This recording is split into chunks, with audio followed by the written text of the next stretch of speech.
We're live now, isn't it? Yeah, it says we're live. We'll check the channel. Episodes are coming.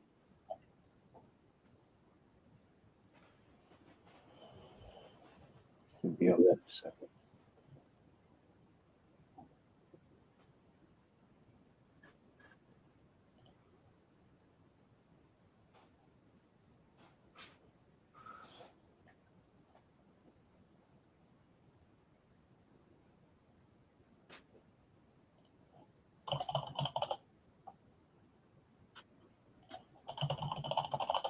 Yeah, some. Yeah, calm. All right, man.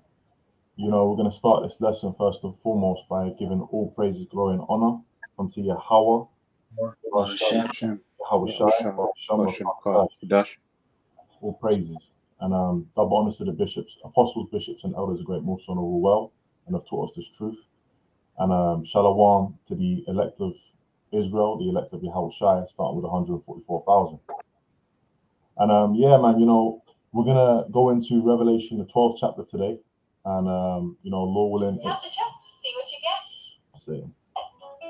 Lord willing, it's an edifying lesson. And yeah, man, without further ado, let's just start off with the first precept and the first verse and go from there. Counts as Revelation 12 from the top. It says, "And there appeared a great wonder in heaven, a woman clothed with the sun, and the moon under her feet, and upon her head a crown of 12 stars." Yeah, now the woman is talking about when we go into the scripture, this is talking about Israel, okay? And can you just hold Genesis 37 and 9, Baba Shah? Yep. Okay, and pretty much this chapter it jumps around a bit. Okay, so we're gonna be jumping around as well. All right. But it said there appeared a great wonder in heaven, a woman clothed with the sun and the moon under her feet, and upon her head a crown of 12 stars. Now, the sun and the moon represent knowledge and wisdom. All right, and we're gonna break down what the 12 stars is representing now. If we can get that precept, Baba Shah, in Genesis. If you can read up a little bit above as well if you want. So this is Genesis 37 from 5. "And Joseph dreamed a dream, and he told it to his brethren, and they hated him yet the more. And he said unto them, Hear, I pray you, this dream which I have dreamed. For behold, we were binding sheaves in the field, and lo, my sheaf arose, and also stood upright. And behold, your sheaves stood round about, and made obeisance to my sheaf." And who was Joseph talking to? He was talking to his brothers, okay, the sons of Israel. Keep going. Says, "And his brethren said to him, Shalt thou indeed reign over us, or shalt thou indeed have dominion over us? And they hated him yet more for his dreams and for his words. And he dreamed yet another dream, and told it his brethren, and said, Behold, I have dreamed a dream more. And behold, the sun and the moon and the 11 stars made obeisance to me." Yeah, so he was saying the 11 stars made obeisance to him, meaning the tribes. Just the stars that it's talking about in Revelation, the 12th chapter and the first verse, is talking about the tribes of Israel, the 12 tribes. Okay, so that's pretty much the point on that. Unless your brothers had any precepts, we can keep going in Revelation 12. Okay. Yeah, I got a real quick one about it. It said, this is Jeremiah chapter. We're dealing with Revelation 12 and 1 anyway. They prayed a great wonder in heaven, and a woman, representing Israel, right? I got this precept. This is Jeremiah chapter 6, verse 2. It says, I have likened the daughter of Zion to a comely and delicate woman. That's pretty much straight to the point. Yeah. So sometimes the scriptures refer to Israel as a woman. Why? Because we're the Lord's woman. Yep. We're the Lord's woman, man. So it's parabolic talk, and you get that a lot in Revelation and throughout the chapter, throughout the scriptures. Okay, so that's pretty much what that means. That's a beautiful precept. Yeah. In Revelation, let's see another one. Zion means monument. Goes back to the Hebrew to Zion, which is like a memorial. Like sort of like you would have a trophy. You know what I'm saying? For all your accomplishments, you'd have that's like a memorial of that event. You know what I mean? And that's how the Lord likens, the daughter of Zion unto a comely and delicate woman, so the Lord remembers us, That's it. Yep, Mhm. that's right. So back in Revelation 12:2, it says, and she, being with child cried, travailing in birth, and pained to be delivered. Yeah, so this is talking about Israel now, travailing in birth and pain to be delivered. Pain to be delivered from what? Because at the time we were basically under the Roman Empire, okay, and there was great persecutions that came to our people, okay, great persecutions upon Israel, all right, which we're going to go into this lesson, centering around the period of 66 AD to 70 AD. We always say 70 AD, the sacking of Jerusalem, all right, when the Roman legions came down on us. But that's that pain to be delivered. Now, where's the deliverance going to come from? It's going to come through Yahushua. Okay.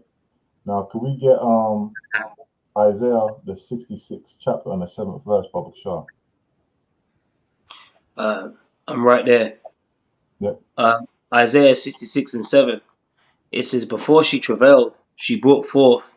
Before her pain came, she was delivered of a man-child.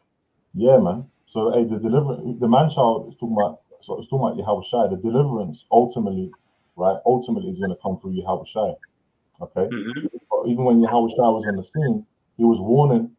He was warning. And we're going to read it in Matthew the 24th chapter. We can go into it later. He was warning of what was going to come. Okay, flee into the mountains, etc. All right. So he was even warning the disciples, man. And ultimately, the deliverance is going to come through Yahushua. He came and basically he died for Israel. Okay. Now, can we also get Matthew the 11th chapter and the 12th verse, Baba Kafir? Just on that point of the pain, because hey man, these Romans were, they were coming on harsh, man, in these sieges, upon our people, and that's why you got they call it the diaspora. Yeah, a lot of our people had to flee into all different parts of the earth. Yeah, go ahead, up. This is Matthew 11:12. It says, from the days of John the Baptist until now, the kingdom of heaven suffereth violence, and the violent take it by force. Yeah, man. The kingdom of heaven, which is talking about the Israelites, suffered what? Violence. So they were coming with great violence against us. They were besieging us. Okay. Sending, if you look at for example, if you go to that link I sent you, the first Jewish-Roman war, they call it. Yeah, I'm just trying to, because I've got a few. Yep, the Wikipedia page. Yeah. And if you get down to where it says casualties and losses down the right side, which that ain't even a reflection of the pain that we went through, man. Okay, you had zealots that were fighting, they were revolting. Okay, why? Because of the heavy taxation that was coming down by the Roman Empire. Okay. And that goes into all the history. And you had the Herod that was working hand in hand with the Romans. All right. But there's thousands of Sicarii killed. There was many losses, man. Okay. The sacking of Jerusalem, to the point where our people had to flee all around, into the interiors of Africa, into the interiors of Europe, into Asia, and to this day, they still commemorate that. When you got, for example, I think in France you got one. I'm not sure if you got one in London, but I believe you do. You got the Ark of Titus. The Titus, Vespasian at the time, who was a Caesar, sent Titus. All right, Titus was the main guy who was kind of leading it with his general. What was that Jake's name? Tiberius Alexander. So it was a heavy time in Israel, man. All right, it was a heavy time because you had the tribe of Judah, Benjamin, and Levi there, and there was a lot of casualties. There was a lot of families being destroyed. So it's a heavy time, and to this day, Esau still mocks that. That's what the Ark of Titus was all about: the sacking of the temple, the sieging of Jerusalem. Okay. That's it. Yeah, if we can go back to that to that verse up, Bob Show, unless you had any precepts as well. Can. You want the Matthew or Revelation? Let's just read Matthew again. Can. This is Matthew 11 and 12. It says, and from the days of John the Baptist until now, the kingdom of heaven suffereth violence, and the violent take it by force. Yeah, so the violent take it by force, man. So they came with their forces, they came with their armies, and there's different accounts of that in the scriptures, and pretty much that was what was going on at that time. All right, and like I said in Matthew the 24th chapter, Yahushua warned us of these things. All right, and the same people that were in rule at that time are the same people that's in rulership now, the Edomites. Mm-hmm. Okay, the Romans back then, they were the Edomites. Now eventually you had Jake start coming up in there, because you had an Israelite Caesar, which was Nerva in 96 AD, who eventually got up into power. But around that time, Vespasian, that was Edomites, you know, which is the devil and Satan, man. That's the arch enemy. That's the wicked. All right, and that's the same people ruling today. It's still the same enemy. But yeah, we had the precepts. We can go back to Revelation. Okay. It says Revelation 12 and 3 says, and there appeared another. Oops, Salaki, bro. No, I was just gonna say, I've got a quick precept because it's the violent take it by force. I don't know what Satan's doing with his camera, but it turned it off for a minute. But yeah, the violent take it by force, right? And you was talking about the Edomites arc, you know. So I just want to read Psalm 73 and verse 3. For I was envious at the foolish when I saw the prosperity of the wicked, for there were no bands in their death, but their strength is firm. And we know the wicked to be, you know, the Edomites, you know, because since you mentioned Esau, all right, and this is going to the nature of the Edomites, and this is what they're about. You know, when you go into Malachi 1 and 4, it tells you that Esau, Edom, they're known as the borders of wickedness. Mm-hmm. You know, and it says, and there are no bands in their death, but their strength is firm. They are not in trouble as other men, neither are they plagued like other men. Therefore, this is the point. Therefore, pride compasseth about them as a chain, and violence covereth them as a garment. You know? Yeah. So just going into the nature of Esau and how he's a violent man, you know? And they ain't no different to how violent, or Jake's about to see how violent they're going to get in this time, you know, and how they're sharpening that sword. Mm. You know? You put like 70 AD was the creme de la creme. You wait and see what they're going to do in this time, where they got like, you know, drones and all this technology, and when they go to push the, you know, put the icing or the cherry on the top with the MOTB, you know, they're gonna go all out. Remember, the scripture says that they shall be like madmen, sparing none. You know. Yeah. Mm-hmm. I have a quick precept. Okay. Genesis chapter 27, verse 40. Actually, I'll start from 39. And this is the blessing that the Edomites, that Esau got. And Isaac his father answered and said unto him, Behold, thy dwelling shall be the fatness of the earth, and of the dew of heaven from above. And by thy sword shalt thou live, and shalt serve thy brother. And it shall come to pass, when thou shalt have the dominion, that thou shalt break his yoke from off thy neck. So what was the main blessing that Esau received? He received the sword. By thy sword shalt thou live, man. Okay. You know? That's right. That by killing, by maiming, by, you know, and look at his technologies today. The brother Carl mentioned they're going to come even heavier. You know, all right. You know, which makes you think of Revelation 12 and 12. They're going to come even heavier, and they got their military, man. They got their technology. Okay, they got their, we can get Ezekiel 21 and 9 as well. Yeah, I'll get it. You know, so yeah. So what they're doing, they're fine tuning their military to eventually bring it onto the people, man. Okay, and in these wars, in World War III, that's why you had something called Jade Helm, which is what urban warfare training, man. Why do you need to do urban warfare training? Okay, because we know there's going to be civil war. Okay, you even got movies coming out about it in America. Okay, Isaiah 19. You're going to have civil unrest. Okay, so they're going to have to bring in the troops. Over here in the UK right now, you got You got people all up in, there's fire everywhere, man. It's all up in uproar. Okay, they're fanning the flames through the media. Okay, and you got them people out there causing havoc.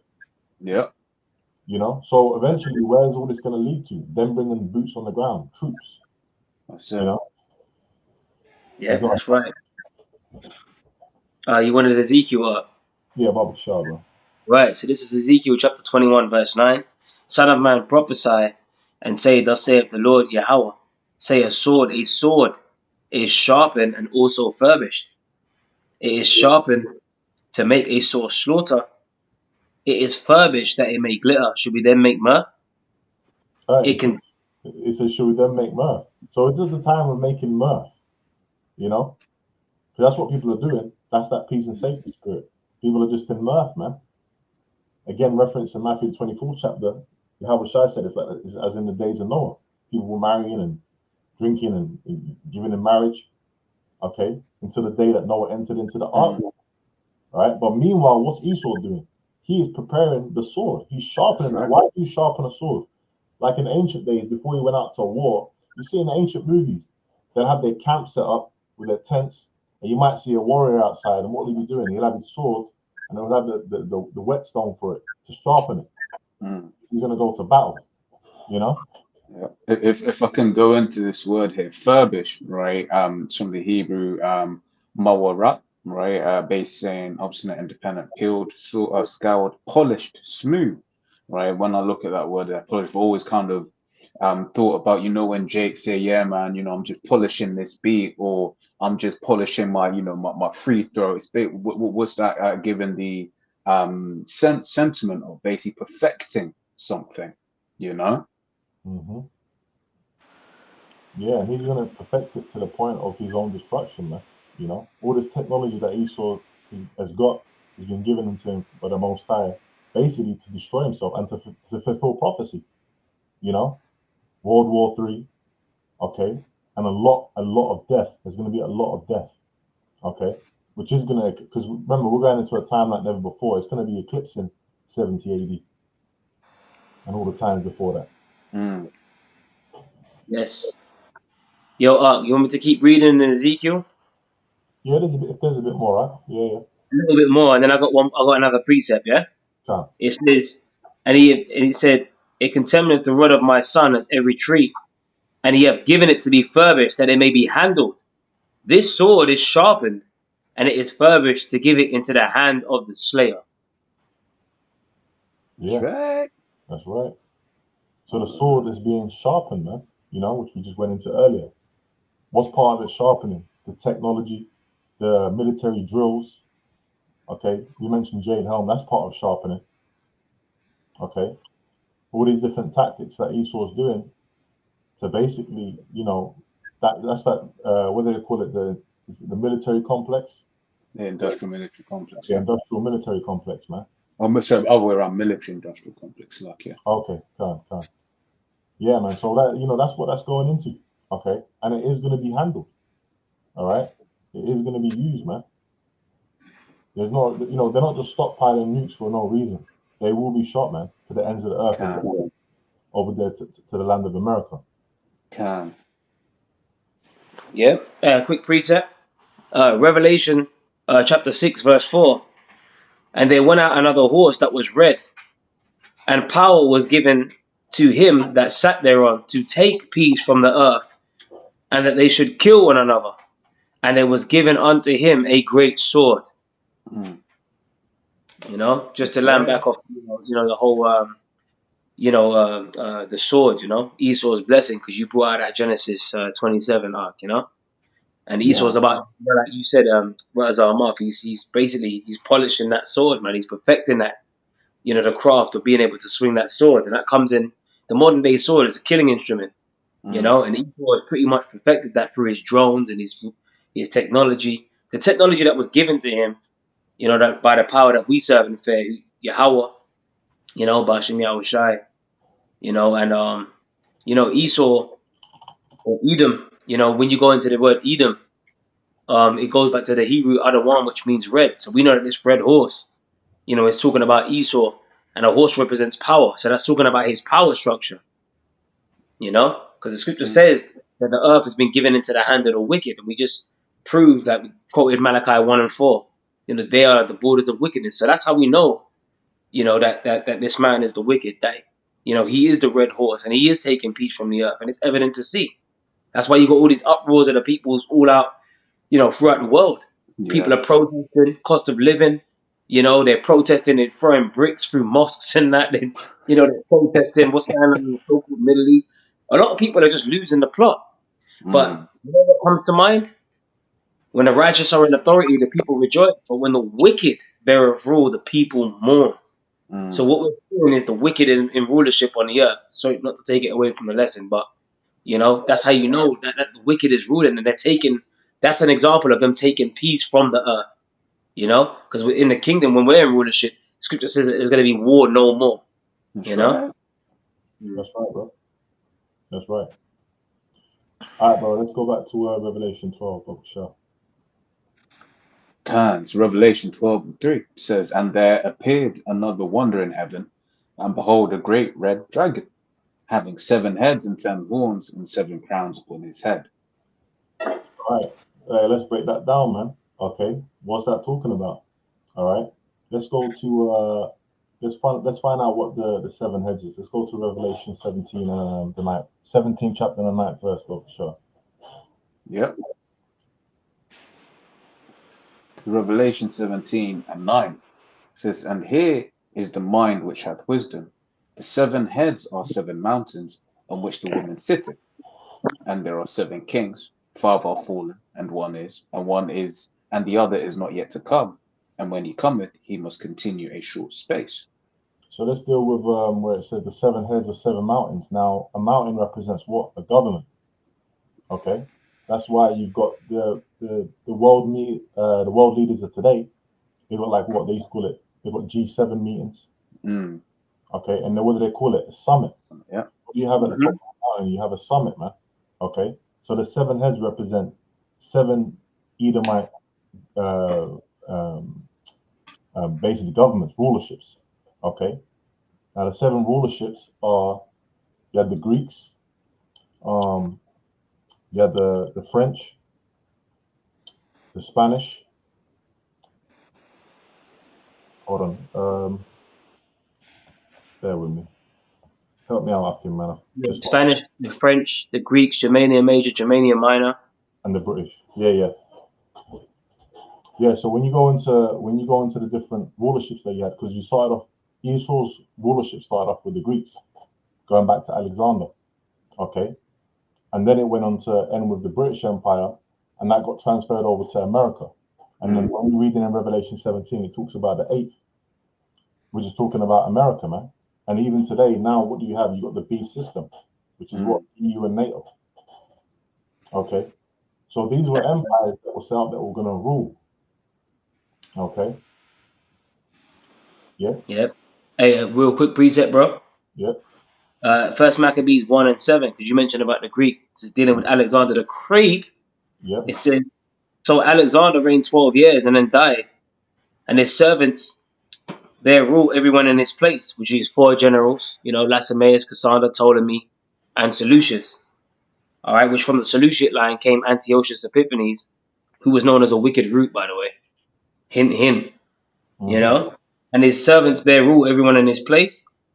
And after their death, they all put crowns upon themselves, and so did their sons after them many years. And evils were multiplied in the earth. You know, just to further back up the point we were going into earlier about taking peace from the earth. You know, because you mentioned, you know, about the Greeks. You know, it really started with the Greeks with them and their power structure on the earth. Yep. You know, Yeah. and that's how you know that they're the wicked, because why was evils multiplied in the earth? Precept for that is when the wicked are multiplied, transgression increaseth. You know? Yep. That's right. Yep. If we can just go back to Revelation, bro. Just to that verse 3 again. 12:3 again. Yeah. So we know who the 7 heads are now. Yeah. Right. Now the 10 horns is talking about the EU. Okay. If you can go to that link that I sent you, Robert Shaw, on the green papers, bro. Yeah. So we can find out who the 10 horns are. right? Now, if you scroll down to it's got like a little table, right? Membership in the EEC, the common market, Okay, that's why I wasn't misbehaving, man. right? And it will say original EU member states on the left. So let's see who they are. You got Belgium, Denmark, France, Germany, Greece, Italy, Luxembourg, the Netherlands. Now, Portugal and Spain together are one. Okay, United Kingdom and Ireland together are one, and that makes 10. And what these modern EU nations go back to is their ancient names, which I sent you the other link for that, bro, as well. Yeah. Touch on that, so we can find out their ancient names as well. So that's what the names is talking about. Okay, so it's got 12 there, but the UK and Ireland are one, and Portugal and Spain are one. That makes up 10. Okay. If I can say as well as the thing that I've always found interesting, spiritual is I believe Norway was also supposed to be one of the members, but then obviously that wasn't in prophecy, so then they actually ended up rejecting it, because they weren't supposed to have been there in the first place. Okay. Yeah, because it's all prophecy, man. This is the prophecy that we're going into. But yeah, brother, Shad, you can bring up that other link, brother. So I'm just looking. Is it the one on the blue? The Great Empire, yeah, the blue. Yeah. Cool. It just goes into the ancient names, Right, let's just read that bit at the top there. Yeah. At the top, yeah. Yeah. It says. Oh, yeah, go ahead, Rod. Go ahead. As in, so from this bit? Yeah, just that bit there. To the 2 lines there. Shit, what's going on? Why is it moving around? It says, okay, so what's going on? It says, we have now described the origin, traced the course, and marked the establishment of the 10 kingdoms that arose upon the destruction of the Western Empire of Rome. The 10 are the Alemanni, the Franks, the Burgundians, the Suevi, the Vandals, the Visigoths, the Saxons, the Ostrogoths, the Lombards, and the Heruli. Which are the ancient names. Now, little tidbit, man. If you can just go into Google Translate from Turkish into English. Sorry, English into Turkish. Okay. Oh, sure. Just an interesting point. Because when I was going through this and I was reading it, and I came across Alemanni. Kind of just loading it up. Yep, once it's loaded. So in the English, bro, if you can just type in Germany and see what the Turkish word for Germany is. Almanya. All right. Okay. So when I read Alemanni, which is talking about Germany, I was like, oh damn! I was like, I knew that growing up. I was like, Almanya, And obviously the Saxons going into Britain. Okay, so those were the ancient names, man. All right, but today what they're known as those 10 original EU states. Okay, and like I said, again, United Kingdom and Ireland are one, and Portugal and Spain are one. That's right. All right, so now we have understanding of Revelation, the 12th chapter and the 3rd verse. So we know that it's not talking about that red dragon ain't talking about no mystical. Why was it red? It's Edomite nations. Okay, it ain't talking about no mystical. Because if you go back to Revelation 12, I think even in the heading, it mentions Satan, the red dragon Satan, which really, it's Edomite. So yeah, they are. But people, if you go to, if you just jump down to verse, I think it's at 7, quickly, double sure. Yeah, this is Revelation 12 and 7. And there was war in heaven. Michael and his angels fought against the dragon, and the dragon fought and his angels. So that now we got some understanding on that. There's some context, man. Okay, so it's Esau. Esau's coming up against Michael and his angels because Yahushua is going to come back with Michael. All right.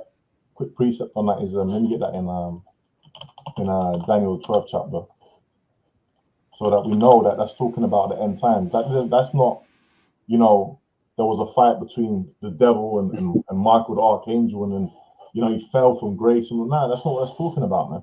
Okay, we know through the scriptures, we know through Job that Satan, the spiritual demon Satan, works for the Most High. Okay, and he's doing his bidding. There was no transgression, no revolt, rebellion in heaven, none of that. Okay, you can't rebel against Yahweh like that, man. Okay, the angels are perfectly aligned. They're in order. Yeah, so that's what that's talking about. Yeah, go ahead. Go ahead. It's the deceived and the deceiver it is. That's right. Yeah. I've got a quick one on that one. This is Sirach 18:3, who governeth the world with the palm of his hand, and all things obey his will. For he is the king of all, by his power dividing holy things among them from profane. That's the point. All things obey his will. So there ain't nothing that can basically go against the will of the Heavenly Father.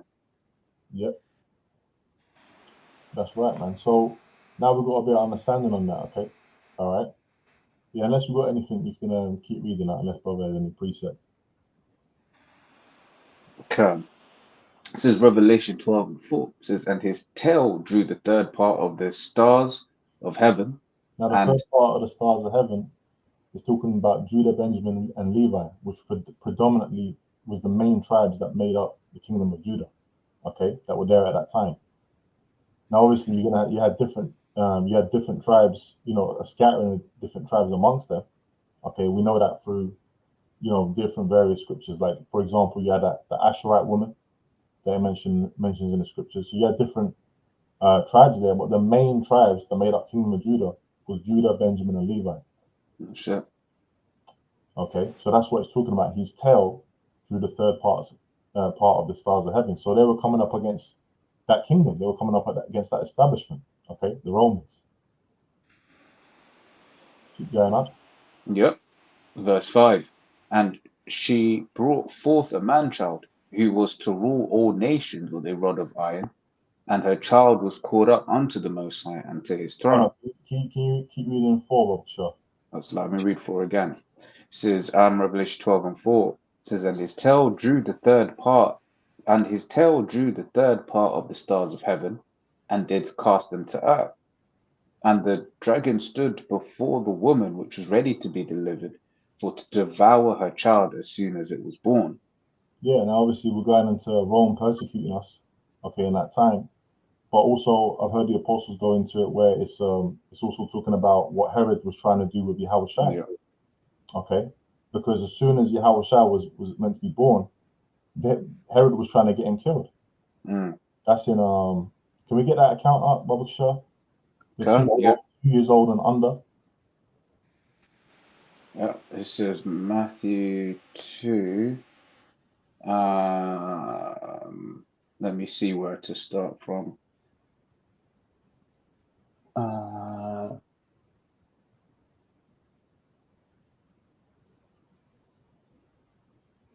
Let me see. Yes, yeah, we got 2:16.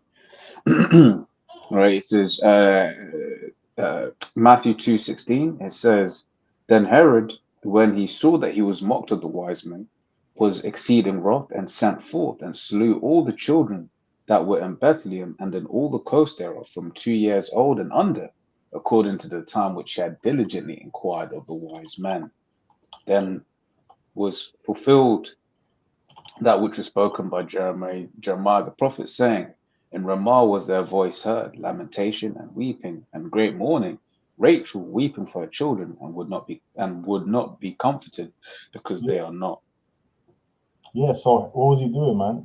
He stole the children that were in Bethlehem because the prophet was prophesied to come in to be born in Bethlehem.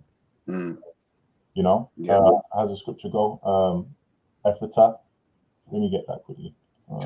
And whilst you're looking at that, if I can say real quick, right, you have our people that think this Edomite has changed, right? This is the same Edomite, right? That's in rulership right now. Here it is, who's trying to go for our Lord Yahushua, and then he just murked off all like children 2 years and younger, right? Just because he wanted to. But once again, people think that the nature of this Edomite has changed, right? This is the same devil. You saw it with Antiochus, right? When and how basically he dealt with the the Israelites, who wanted to keep the laws. You saw it here. You see it here with Herod. Right, that's what the scripture says in what Jeremiah 13:23. Can the Ethiopian change his skin, or the leopard his spots? Then may you do good that are accustomed to do wickedly. Yeah, that's right. And Herod was an Edomite. That's it. He came from the Edomite line, but he was basically put as like a puppet leader. Okay. over the Israelites, man. But he was an Edomite. Okay. Can we go to Micah chapter 5 verse 2 Bob? Sure. Yep. Just to see, because it said still the children of Bethlehem. So, I'm right there. yeah, so there was inquisition made, man. Okay, you go ahead, Akia. Micah chapter Silaki, man. My phone just keeps fucking bugging out, keeps turning off. Micah 5 and 2. It says, "But thou, Bethlehem Ephratah, though thou be little among the thousands of Yehudah, Judah, yet out of thee shall he come forth unto me that is to be ruler in Israel." Ooh, so the ruler, he that was to be ruler of in Israel, was going to come out of Bethlehem. Keep going up. Yep, it says, "Whose goings forth have been from old, from everlasting." From everlasting. Okay. You know what that reminds you of? Can we just to make sure we know who this is talking about? Can we quickly go to Isaiah chapter 9 verse 6, the everlasting bit? Isaiah chapter 9 verse 6.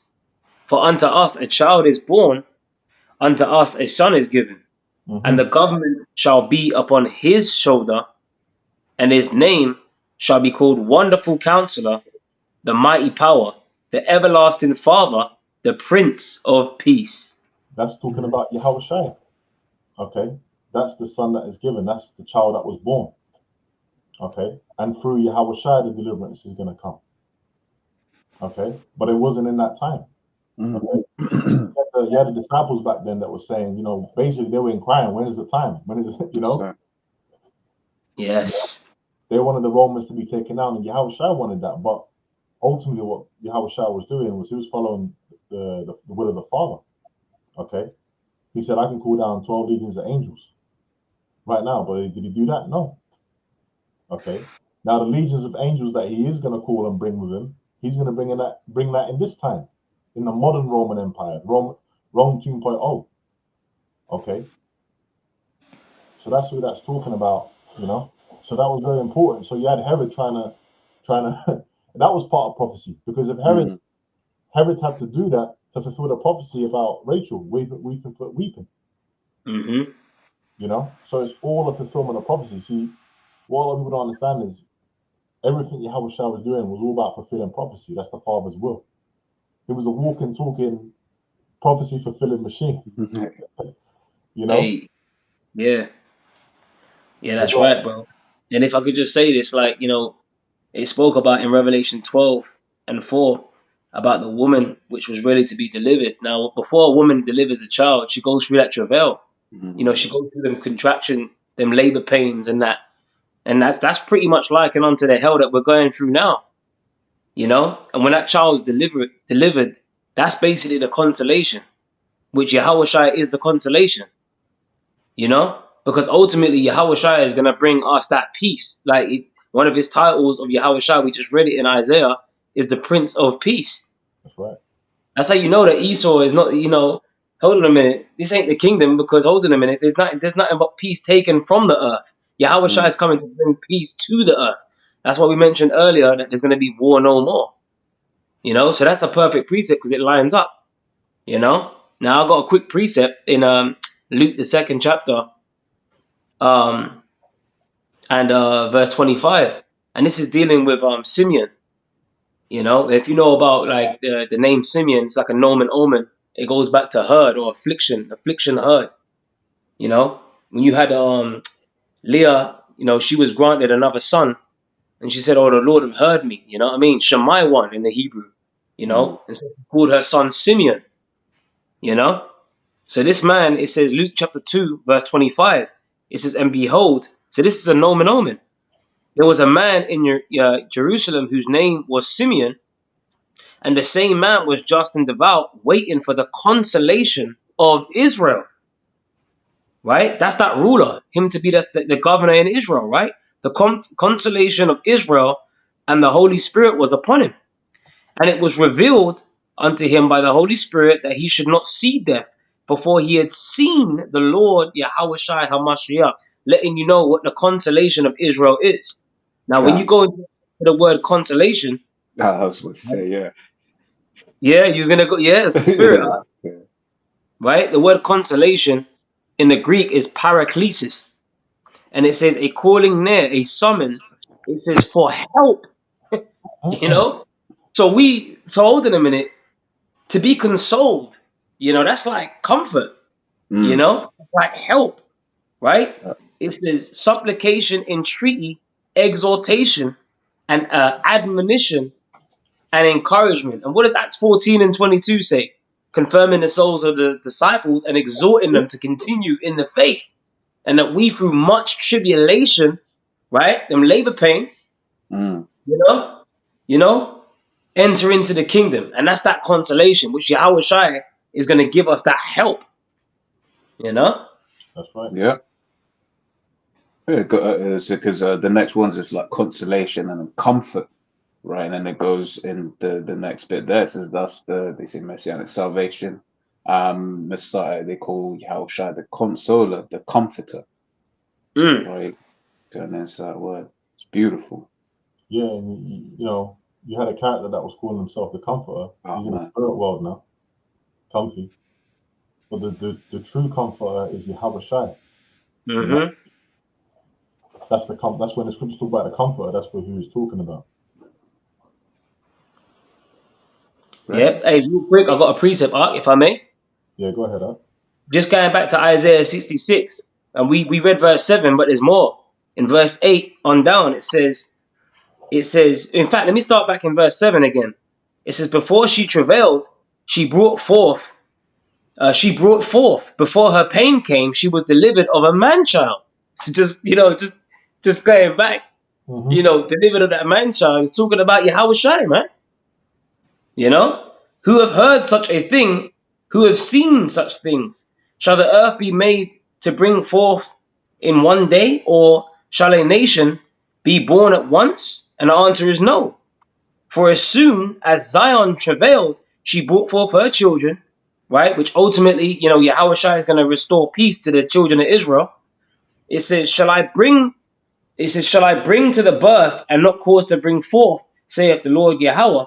Shall I cause to bring forth and shut the womb, saith thy power? And the Lord is not going to shut the womb. The Lord is opening that womb, because obviously that deliverance represents what? Yahweh Shai being the consolation or the consoler to bring that peace. Because look at her, when a woman, she be going through all this panic, but then as soon as the child is born, the smiles come, and she's looking at the baby, swaddling it, and straight up on the breast. And guess what?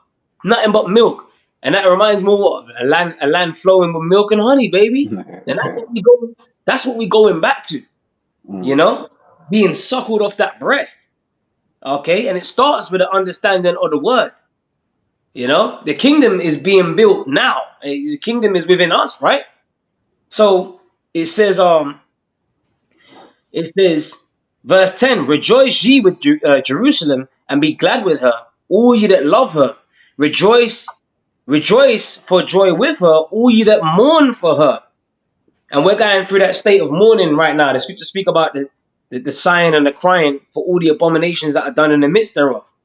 It says that ye may suck and be satisfied with the breast of her consolations, that ye may milk out and be delighted with the abundance of her glory.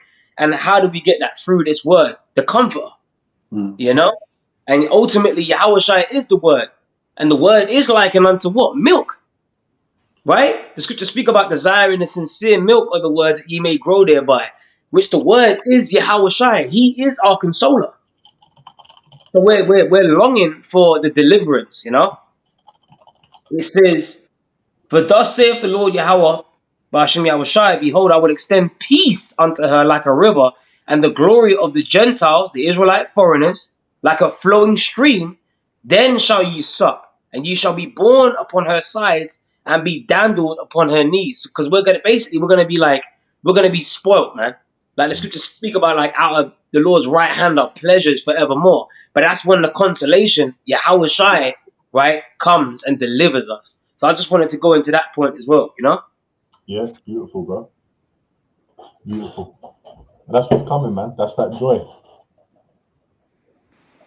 That's right. Go ahead, Art. Let's go back to Revelation.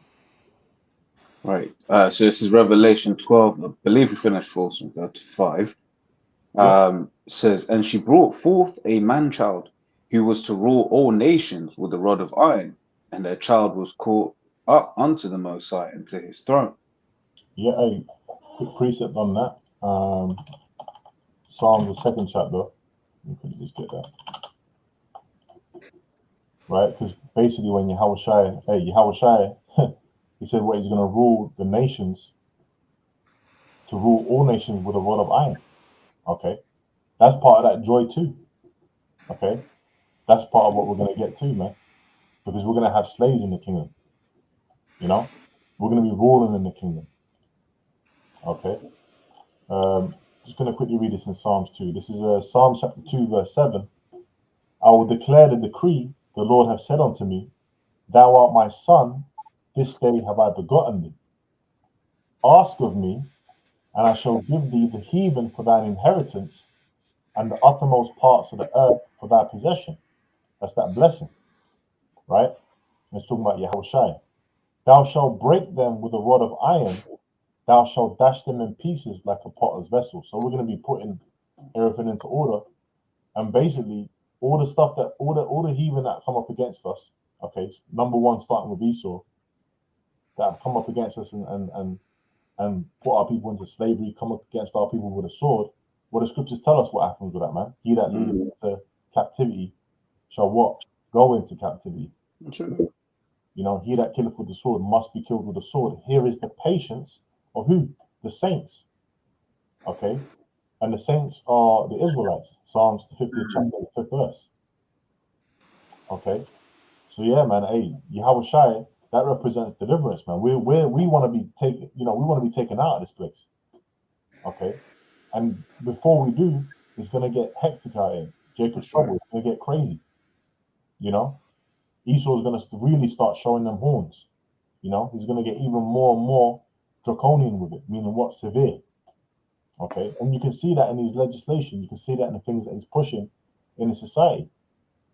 You know? Because we know that the elites, they rule through what? Order ab chaos. They bring their order through what? Chaos. So they control it. What's it called? The Hegelian dialectic. Yeah. Pressure from above, pressure from below, to get what? To get what they want out of That's it. it. New world order. That's it. Yeah. You Go on, You go, brother. No, I was just gonna say, Keir Starmer, he just set up you put in the chat. You was gonna go into that. Yeah, spirit. Yeah, spirit, bro. Go ahead, hit it, man. You got it, brother. You got it.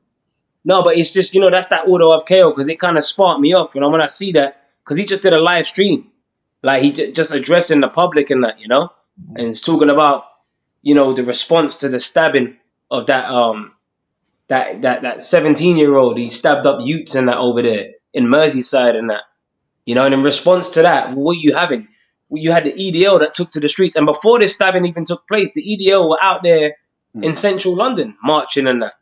So all the timing of it, it's just like Esau's got these agent provocateurs like set up, and not only that, the scripture says, that we can't be ignorant of Satan's devices. And off the back of that, now he's setting up a new violent disorder unit. So this is what he's being tasked to do. They're being given more draconian measures to take now in response to the chaos, which is nothing but what? Hegelian dialectic. Remember, pressure from above and pressure from beneath. That problem, reaction, solution. The solution to all of this is pretty much get draconian with it. And ultimately it's going to lead to that chip, the mark of the beast. That's right. Yeah, we can keep going in Revelation up, unless we've got any precepts. I've got a quick precept. Yep, go ahead. Revelation chapter 2, verse 25. It says, But that which ye have already, hold fast till I come. And he that overcometh and keepeth my works unto the end, to him will I give power over the nations.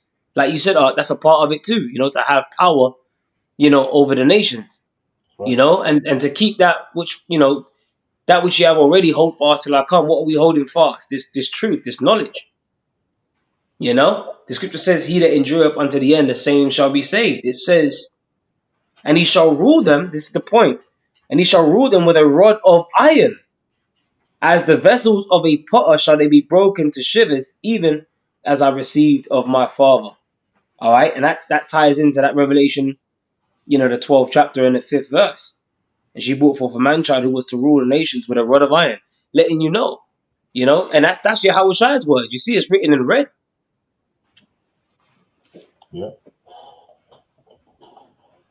Yeah. We're gonna be putting hell on these heathen, man. Okay. Especially Esau. Especially Esau, man. Yeah, go ahead, Akia. All right. So Revelation 12 and 6 now says, and the woman fled into the wilderness, where she hath a place prepared of the Most High, that they should feed her there 1,203 days. Right, so let's break that down. Can we just get Matthew the 24th chapter and the 15th verse and just hold that up? Now, the woman fled into the wilderness is talking about Africa, okay, where the bulk of the slaves, sorry, the bulk of the slaves, the bulk of the people coming out of Jerusalem went into, okay, and pretty much, that was a warning that was given to us by Yahweh Shai, and we're going to read it in Matthew, the 24th chapter, to actually tell the people what to do at that time. Tell the disciples, when you see these signs, you know what to do. Go ahead, up. Matthew 24:15. When ye therefore shall see the abomination of desolation spoken of by Daniel the prophet, stand in the holy place. Whoso readeth, let him understand. And we was talking about that. Okay, the Romans. Okay, we was talking about the Ark of Titus. Okay, they went into the temple. They sacked the temple. Okay, that was all part of prophecy, man. All right. So when you see these things happening, 70 AD, the Lord went on to say in verse 16. Go ahead, up. Yep, it says, then let them which be in Judea flee into the mountains. Yeah, man. So that's talking about that time in Rome. Okay, that's what it's talking about. So the Lord was actually giving out a warning. He was saying that, when you see these things, flee into the mountains, and that's what our people did. Now you have our people going into Asia.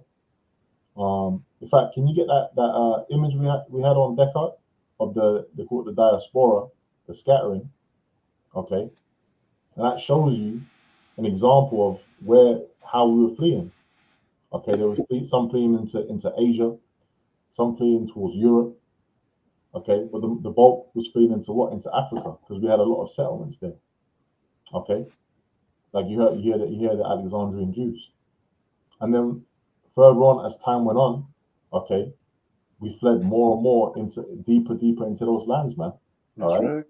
And I wanted to get that example out with the kingdom of Wida to get that, because where did they get the bulk of the slaves? Mainly from the West Coast. Okay, Benin, Nigeria, Ghana. Okay, that's why you got loads of places there, slave port. You had slave ports all around, and you had what? The Ishmaelites. Okay, there were the Ishmaelites. You had Hamites, and even some Israelites that were basically selling out their own people as well. Okay, rounding up Jake and selling them off in droves to be sent over there to America, man, which is the place spoken of in that verse in Revelation. But yeah, if you can just go into it, if you just read that first bit out, Robert Shaw. Right, it says the kingdom of Wida from Wikipedia. It says the kingdom of Wida, known locally as Klexware, Gleu, but also known and spelled in old literatures as Hueda, Wida, Judah, Wida, Wida, Juida, and Judah. And Judah. Yep. And the kingdom. So the kingdom of Judah. Okay, why do they call it the kingdom of Judah? Because you had our people that were in that land, man. That's right. That's a perfect example to prove that. Okay. Yeah, I was going to say, and to back and rather modern examples of this, right, of people leaving one land, moving to another land, and basically renaming those places is America. What you had, York became New York, right, and you got several examples all throughout the Americas of the Brits that left here to go to the Americas and then rename places after where they were from. So we did the same thing. Okay, this is an example of that, right? It was like, we Judah, So we went down. So we gonna call this Judah. Hey, I got something quick. Okay. So this is I got that book, From Babylon to Timbuktu, page 84, Mm. right? And I'm just gonna read a little paragraph of it, just real quick. It says, in the year 65 BC, the Roman armies under General Pompey captured Jerusalem. In 70 AD, General Vespasian and his son Titus put an end to the Jewish state with great slaughter. During the period of the military governors of Palestine, many outrages and atrocities were committed against the residue of the people during the period from Pompey to Julius. It has been estimated that over 1 million Jews fled into Africa, fleeing from Roman persecution and slavery, and the slave markets were full of black Jewish slaves. What Yeah. page did you say that was at? 84, page 84, from Babylon to Timbuktu. Okay. So I'm gonna share it on screen. Is it? Oh, here we go. So it's around there. You can see it there. Yeah, from that year, in the year 65 BC. Yeah, that's it. So, that's let you know about that diaspora, man, the scattering. And it weren't just the interiors that, like, brother was going into in the Posh. Like, they fled up into Asia Minor, all different parts of the world, man. Fleeing from Roman persecution. I mean, essentially running for your life. Yeah. And that shows you, like, how devious, if Esau can do that back then, you had, at that time, there was a siege of Jerusalem back then as well, man. You had people eating their belts, people, committing cannibalism. So remember, the scripture says that there's nothing new under the sun. If that happened then, it's going to happen now, but on a greater scale. Because the time that we're coming to now, Jacob's trouble, is going to be a time like no other since there was a nation, right? So that's why we're doing this, because ultimately we want to be protected in that time, That's right. That's right. And it's got a precept there. I'll just quickly read it. And the Lord shall scatter thee among all people, from the one end of the earth even unto the other. And there thou shalt serve other gods, which neither thou nor thy fathers have known, even wood and stone. That's in Deuteronomy 28 chapter. The curses, man. Showing who we are. Okay? Showing who we are. And that's exactly what was happening. Okay? We were in these different lands, basically worshipping other gods. Okay? Falling away from the worship of Yahweh Shemel Shai. Yeah, and that's why Vocab, he can't understand that, because he said there's a Bible. When he came up to the UK and that, and he said to one of them guys, "Oh, does the Bible instruct you to identify the curses, to say that you're the Israelite?" Well, that is in the scriptures. First of all, the scripture says it's going to be upon us for a sign and for a wonder. And you just read one of the curses. That's Deuteronomy 28 and 64. That's right. So is that not an instruction? First of all, the scriptures speak about in Psalms 50 and 16 that Esau, he caused the words of the Most High behind him. What is it? This is an instruction book. Let me quickly get it. Psalms 50 and 16. I don't want to butcher it. It says, "But unto the wicked the Most High saith, what hast thou to do to declare my statutes, or that thou shouldest take my covenant in thy mouth, seeing thou hatest" what? "Instruction, and casteth my words behind me." So, bro, didn't you just read out of the word? Wasn't Deuteronomy 28 and 64 read out of the word of the Most High? That's part of the instructions, man. So there you are. That is an instruction as to who we are as a people. The curses. Yep. Got a quick one. This is Daniel 12 and 10. "Many shall be purified and made white and tried, but the wicked shall do wickedly, and none of the wicked shall understand, but the wise shall understand." So, Vocab, you ain't gonna get it, man. You just ain't gonna get it. He's just an agent, man. That's it. He's just one of many agents who's going to be destroyed, for coming up against this word. And you ain't going to get it, man. You ain't going to get it. Yeah. Yeah, we can go back to that verse, bro, just to break it down further. Back in Revelation 12 and 6. It says, and the woman fled into the wilderness where she had the place prepared of the Most High that they should feed. Now, the place prepared of the Most High is America. Okay, how do we prove that? Let's go to we can get Hosea 1, chapter 1, verse 10. Okay. Sure. It's Hosea 1 and 10. It says, yet the number of the children of Israel shall be as the sand of the sea, which cannot be measured nor numbered. And it shall come to pass that in the place where it was said unto them, ye are not my people. In the place, where it was said unto them, ye are not my people. Where's the place where it's been said unto us that we're not the people? Okay.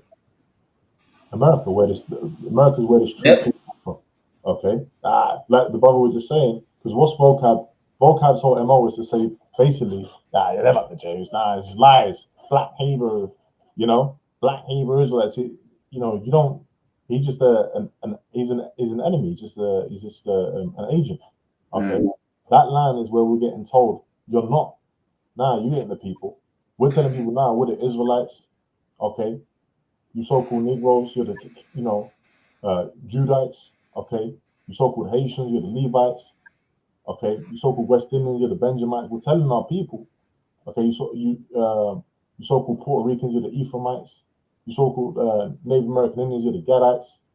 We're telling our people, okay, this is the place where people mock and call us by what? Another curse, by the way, which is the bywords. Okay, a nigger, a spick, a wetback, whatever byword they got, okay, or African American. Yeah. Okay, that is not who we are. We're the Israelites, man. And keep reading up here, Robert Shaw. It says, finish up. Yeah, and it shall come to pass that in the place where it said unto them, ye are not my people, there it shall be said unto them, ye are the sons of the living power. Yeah, there it shall be said unto them, ye are the sons of the living power. That's where this truth came out from, man. Going back to High Priest Elder Albert Bivens.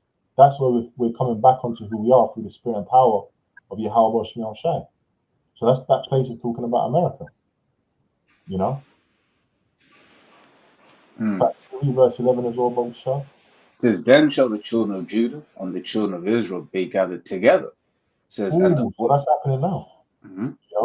Ezekiel the 37th chapter. Okay, like we come out, we've got the plank, and it's got all the tribes breaking down who by their so-called nationality. Okay, and breaking out what tribe they are, man, and it's all together in the whole tribe.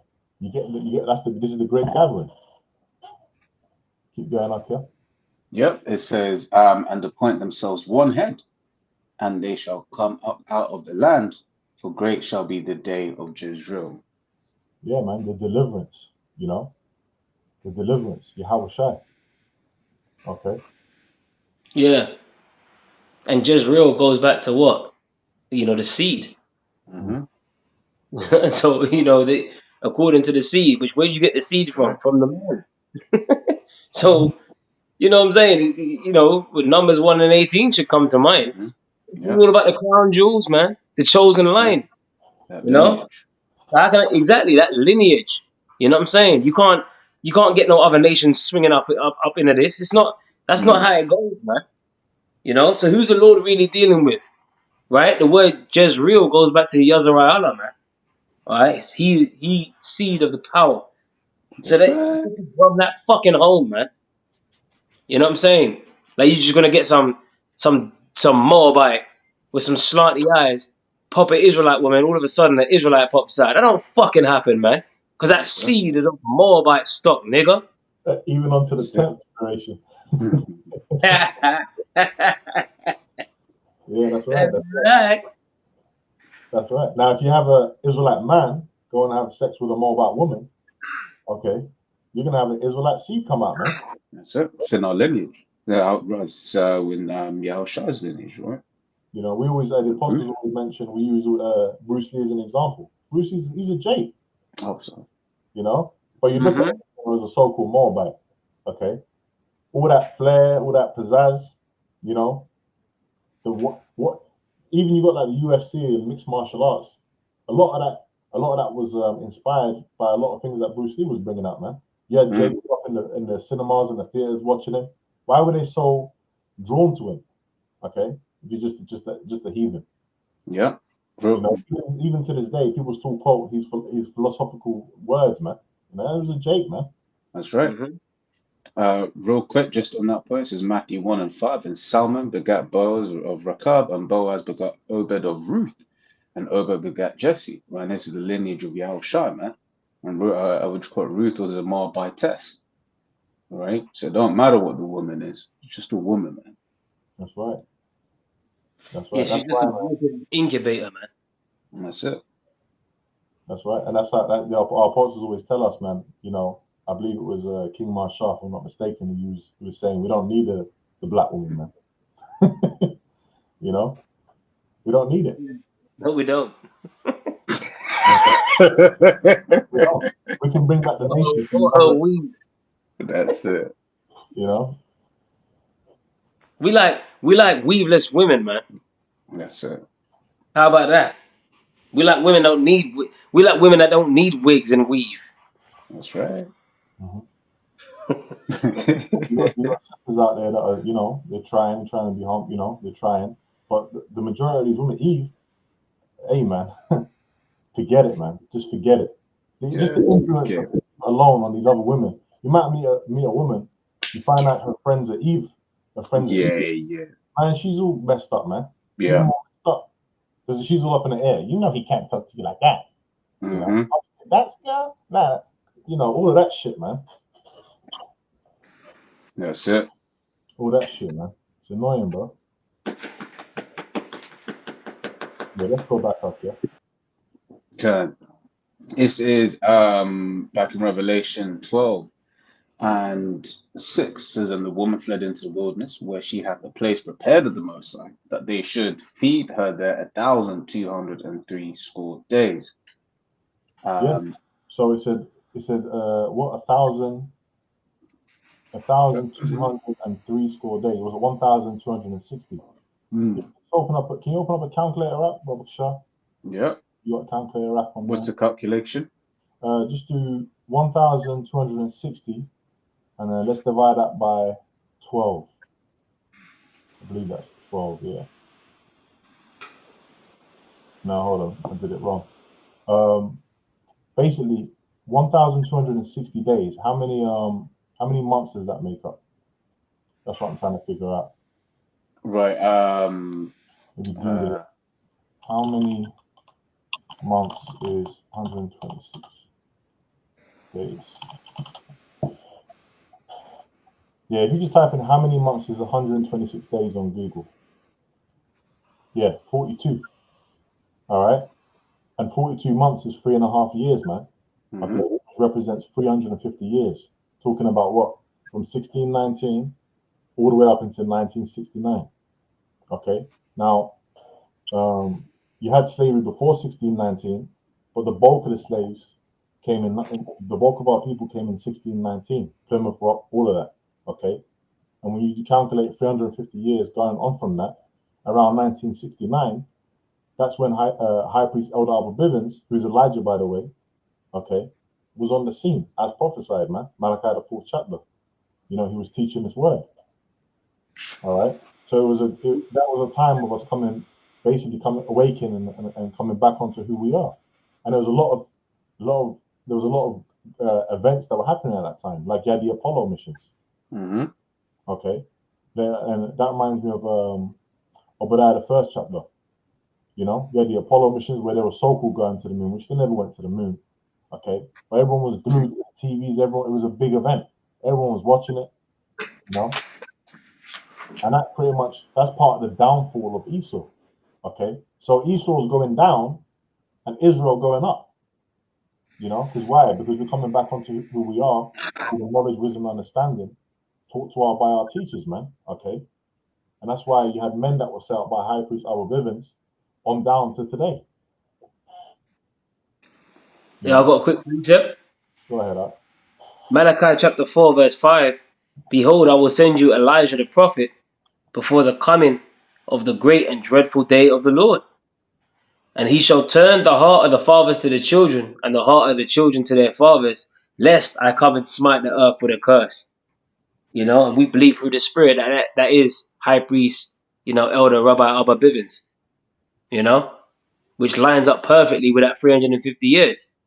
You know, the late 60s, early 70s, which lines up, makes me think about the because you mentioned Obadiah, but it makes me think about Revelation 11 and 11.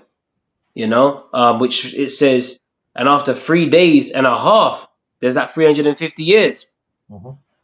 right? The spirit of life from Yahweh entered into them, and they stood upon their feet, and great fear fell upon them which saw them. You know, so Esau's shook, man, because we don't woke up to this truth. Mm-hmm. You know, you done had Elijah come back, and you know, pretty much just like John the Baptist, he was set up to prepare the way of Yahweh Shai. What did John the Baptist say? He said, "Look, he must increase, but I must decrease." Mm. You know? So this is, look, man, this is biblical prophecy, and you gotta be spiritual to get with this. Because if you ain't spiritual, you ain't gonna understand these prophecies, man. It's like you're talking to a fucking brick wall. Because these things are spiritually discerned. If you don't believe that High Priest Rabbi Elder Abba Bivens is Elijah coming back, right before the coming of the great and dreadful day of the Lord, read Amos 5 and 18. You know what I'm saying? The day of the Lord is darkness. So this is a dreadful fucking day. A time like no other, man. And that 350 years, that's, you know, that great awakening, man. Where you jumped to Hosea in the land where it said, "You are not my people," right? Mm-hmm. America. You know, there shall it be said, "You are the sons of the living power." So this truth came out of America, man. So what the fuck are you talking about? And I got another precept, because you went to Revelation 12 and 6, and it says where she have a place prepared for Yahweh, right? And that place talking about America. All right, so let me go ahead and get you the scripture right here. I'm gonna get Joel the 3rd chapter. Okay, I'm gonna go ahead and I'm gonna get Joel the 3rd chapter. Mm-mm-mm. Okay, I'm gonna go ahead and get this, because the thing is, I'm gonna get this right now. This is Joel 3, and I'm gonna start from let me start from verse 6. It says, the children also of Judah and the children of Jerusalem have ye sold unto the Grecians. Now that word Grecians, when you look it up, it says Yawan, but you know that Esau, he's famous for pretty much fucking taking over places and putting himself there, right? It says that you might remove them far from their border, but this is the point.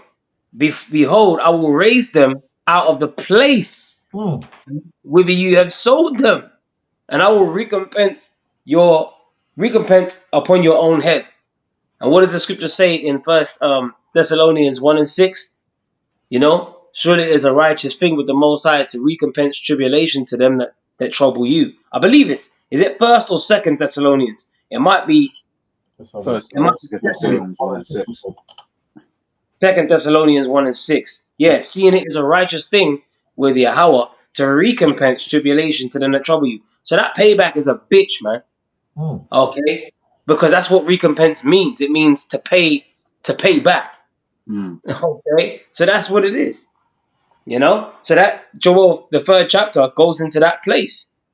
You know? Yeah, So check. So like that. now that's pretty much it. Yeah, we don't want no. You talking about the payback? We don't want no paycheck, man. You know, Yeah. you got those of our people that are just that sell out, get these paychecks, and you know they're state-aided. Now they just got to stand there like a robot, saying whatever Esau, doing whatever Esau wants him to do, like Snoop Dogg. You know, he's got Baffy on his chains, and he comes out and says, "That's not that." Come on, man. You think the people are stupid? People are waking up to things. Mm. You know. Yeah. So the payback we want is to have you as slaves in the kingdom, man. Okay, building up our righteous kingdom. Okay, doing what we tell you to do. That's what's going to be. That's what's going to be the true reparations. Oh yeah. Oh, we shall take them captives whose captives we were. That's right. Yeah, man. We're going to be kings and priests in the kingdom, man. You think we're going to be, you know, if I want the palace decked out with marble floors, you think I'm going to be doing that? You're going to be doing, you know, you're going to be going and getting out that marble from that rock, man. You're going to be finding that shit, you know. Yeah, is there more in that, Joe? Nah, pretty much that was it. Beautiful. Yeah, man. From if we go back to Revelations, but can you jump to verse 13, Bubble Shot, and then we'll go through that, and then we'll jump back to 7 after. Okay. We'll go. I want to jump around a bit, so if we just read from 13 on down to 17, Bubble Shot. Okay. This is Revelation 12:13. And when the dragon saw that he was cast unto the earth, he persecuted the woman which brought forth the man child. Yeah, so basically, man, the Romans, man, they were persecuting us, okay? Round about from the end of like 66 AD to the beginning of 74 AD, okay? They were persecuting us. You had what our people, there was heavy taxation, there was all kinds of different strifes and problems. But one of the major things was heavy taxation, man. And they were having, they were revolting more and more, okay? And the Romans weren't having it. So the Romans came with their force, okay? Put them Israelites down, That's what they came with. And it's all part of prophecy. Keep reading, Akia. Yeah, it says, and just like so, yeah, and to the woman were given 2 wings of a great eagle, that she might fly into the wilderness, into her place where she is nourished. So again, the wilderness in a place, Africa and America, okay. He said that unto the woman were given 2 wings of a great eagle, and that represents that great escape, because there was a great escape into these lands away from this Roman persecution. All right, if we can get a precept on that, if we can get Exodus 19 and 4, Baba Shabo, okay, dealing with the great escape, okay, because there was a great slaughter, and then you had the diaspora. You had a lot of our people fleeing into these different lands, man, which is part of prophecy. That was the Lord preserving, okay. Yeah, you can read that, Baba Shah. It says Exodus 19 and 4. Ye have seen what I did unto the Egyptians, and what how did I the Lord do unto the Egyptians? He messed them up, man. Okay, that's why Pharaoh and his armies, drowning in that water, man. Okay, the Lord messed up. He plagued them. Now, who's the modern day Egyptians? Modern day Egyptians in America. Okay, so the Lord's going to do that to the modern day Egyptians. Keep going, bro. Yep, it says, and how I bear you on eagle's wings and brought you unto myself. And that was a great deliverance, okay, from that land, man. Okay, it said, and how I bear you on eagle's wings. So that was representing a great deliverance, and that deliverance, okay, we were also happening in that time of wrong. We were coming out. Now the greatest deliverance is going to be happening in this time. You can get Jeremiah 16, Baba Shah. But that's going to eclipse all the other times before that. Okay. You can get that. Sure. Jeremiah 16:14 says, therefore, behold, the days come, saith Yahweh, that it shall no more be said, Yahweh liveth, that brought up the children of Israel out of the land of Egypt. Yeah. But Yahweh liveth, that brought up the children of Israel from the land of the north and from all the land. The land of the north is talking about America. Keep going, bro. And from all the lands whither he had driven them. All the different places that we were scattered. Going back to the curse that we read in Deuteronomy. Keep going. And I'll bring them again into their own land that I gave unto their fathers. Which is our land over there in Israel, man. Okay. We're gonna get all them borders. Everything that was promised to us. And really the world, but that's gonna be the epicenter, Jerusalem. That's gonna be the hub,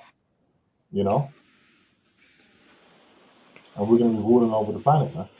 Okay. And then eventually beyond, in my father's house are many mansions. So Israel is the sands of the sea. We got a lot. We have a lot. So we're going through a lot of persecution. Okay, the Book of Lamentations goes into that. They hiss, they walk by and they hiss at us. Okay, but now we're getting built up, man. Okay, we're going into high priest other buildings. We're getting built up onto the deliverance, which is what we're looking for, the joy. Okay, the return of our Lord Yahweh Shai, man. Okay, to take down this devil. Can we read verse 16 as well, Brother Shah, since we're here, bro? Verse 16 says, behold, I will send for many fishes, saith Yahweh, and they shall fish them. And what did the Lord say to Peter and Andrew? He said, follow me and I'll make you fishers of men. That's what we're doing. Okay, we're fishing for the elect. All right, that's the good fish. It's the kind of fish you don't throw back off the boat. You keep it in. fruit meat for repentance. Yeah. It says, and they shall fish them, and after will I send for many hunters, and they shall hunt them from every mountain and from every hill and out of the holes of the rocks. Yeah, man. So, yeah, hey, it's funny because these elites are going to be in the holes of the rocks too. You know, everyone's going to get hunted, man. Everyone, it's going to be hunting season. Okay, Mm, and you know the first hunter is going to be Yahweh Shai. Because what did he say? He said, "Wait ye upon me until I rise to the prey." that's right. If you're rising to the prey, that means you're the predator. You're the hunter. You know. So the ones that are being hunted now, which are us, okay, we're going through tribulation, we're catching hell. They're coming, for, you know, left, right, and center. We're going to become the hunters. You know. Yeah. Unless we had any precepts, we can go back to Revelation 12 and 14. Yeah. I got one quick. Yeah. Ezekiel 25 and 14. And I will lay my vengeance upon Edom by the hand of my people Israel. And they shall do in Edom according to mine anger and according to my fury. And they shall know my vengeance, saith the Lord Yahweh power. So the Lord's going to put that anger upon us. You know, he's actually going to turn us up, you know, to pretty much, you know, what to say, for we deal without breaking pieces the nations. The Lord said, thou art that battle axe and weapons of war. That's when that hunting season kicks in, isn't Mm. it? And we get changed, you know, out of these filthy, weak bodies, man. And then we just start, yeah, we're going to be doing more than throwing fucking tanks. Yeah, man. That's right.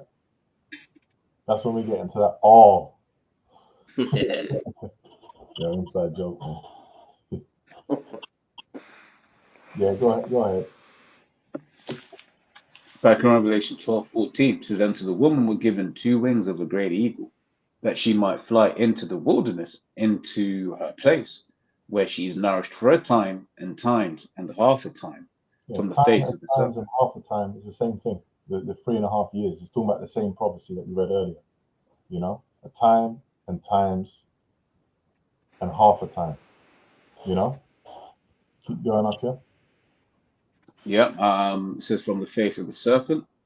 It says, and the serpent cast out of his mouth water as a flood after the woman. Talake, just to say where she is nourished. Like, you know, Esau had to feed, you know, obviously Esau had to feed his slaves, innit? Good point. Mm. Yeah, Yeah, because you have to. You got to look after. They had to. They had to nourish us, innit? yeah, You know. that's it. Keep going up here. That's it.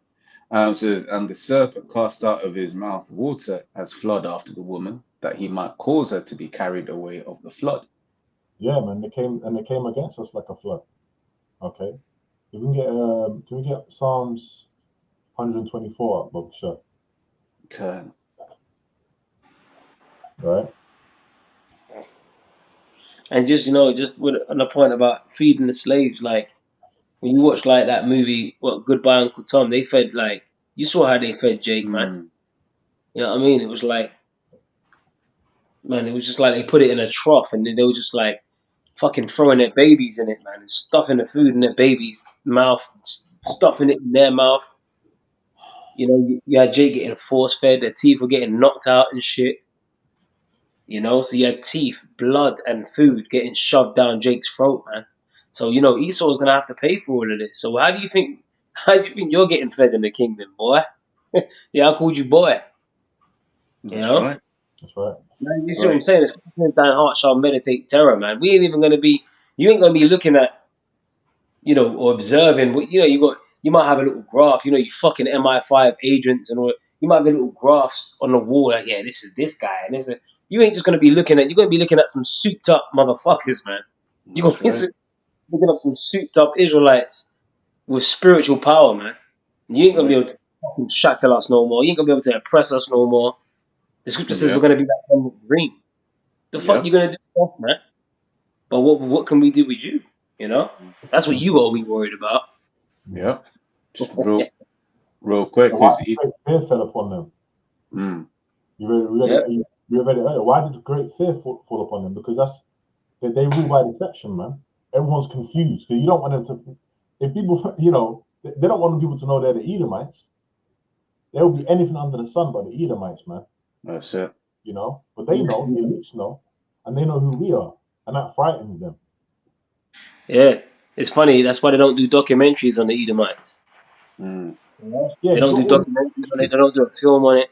You know, but fuck the doc. We don't need it because the prophets are here to tell the world who the Edomites are. How about That's that? it. yeah, All right, real quick. This is Wisdom of Solomon 5:1. Then saw the righteous man stand in great boldness before the face of such as have afflicted him and made no account of his labors. All right, and the top oppressor is who? Esau.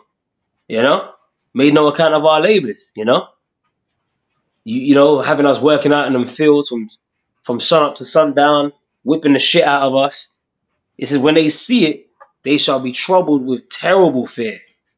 Right? So we're in great boldness, man. There's nothing that you can do to stop this truth. You know? You can send out your vocab agent Malones and that, these spies and that, in the camps and that. You can do what you want to do. But you can't come up against the truth. What did Gamaliel say in Acts 5? If the counsel be of men, it will come to naught. But if it be of the Most High, you cannot overthrow it. Lest haply you be found to fight against the Most High. You know? It says, when they see it, they shall be troubled with terrible fear. And shall be amazed at the strangeness of his salvation, so far beyond all that they look for. The other morning, I was sitting on my stairway leading to my garden, and I was just drinking my coffee early morning just to get woken up for the shift. And I saw about 7 chariots fly over my head. And the first one had a stream of it looked like it was shitting out stars, you know, in a line and shit, like a green line, like a green laser beam. And I said, hold on a minute, bro. Like Esau's done. I said, this is the curse that goeth over the face of the whole earth. But guess what? That's the vehicle of our salvation. That's the strangeness of our salvation. It's going to be so far beyond all that you look for. And that's why the scripture says, be not dismayed at the signs of heaven. But the heathen are dismayed at them. You know? So Esau, he's shook, man. That's why they be doing reports, or 144 reports on the UFOs and that. Yeah, we saw it. The live streams. We saw it, man. That's why they be cutting off the NASA feeds up.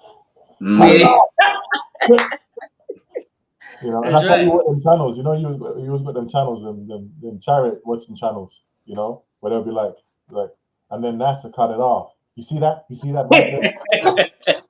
You know. Oh, sorry. I don't know why I'm picking a Darbu, but you know, you get them YouTube channels out there, man. Yeah, that's right, bro. That's right.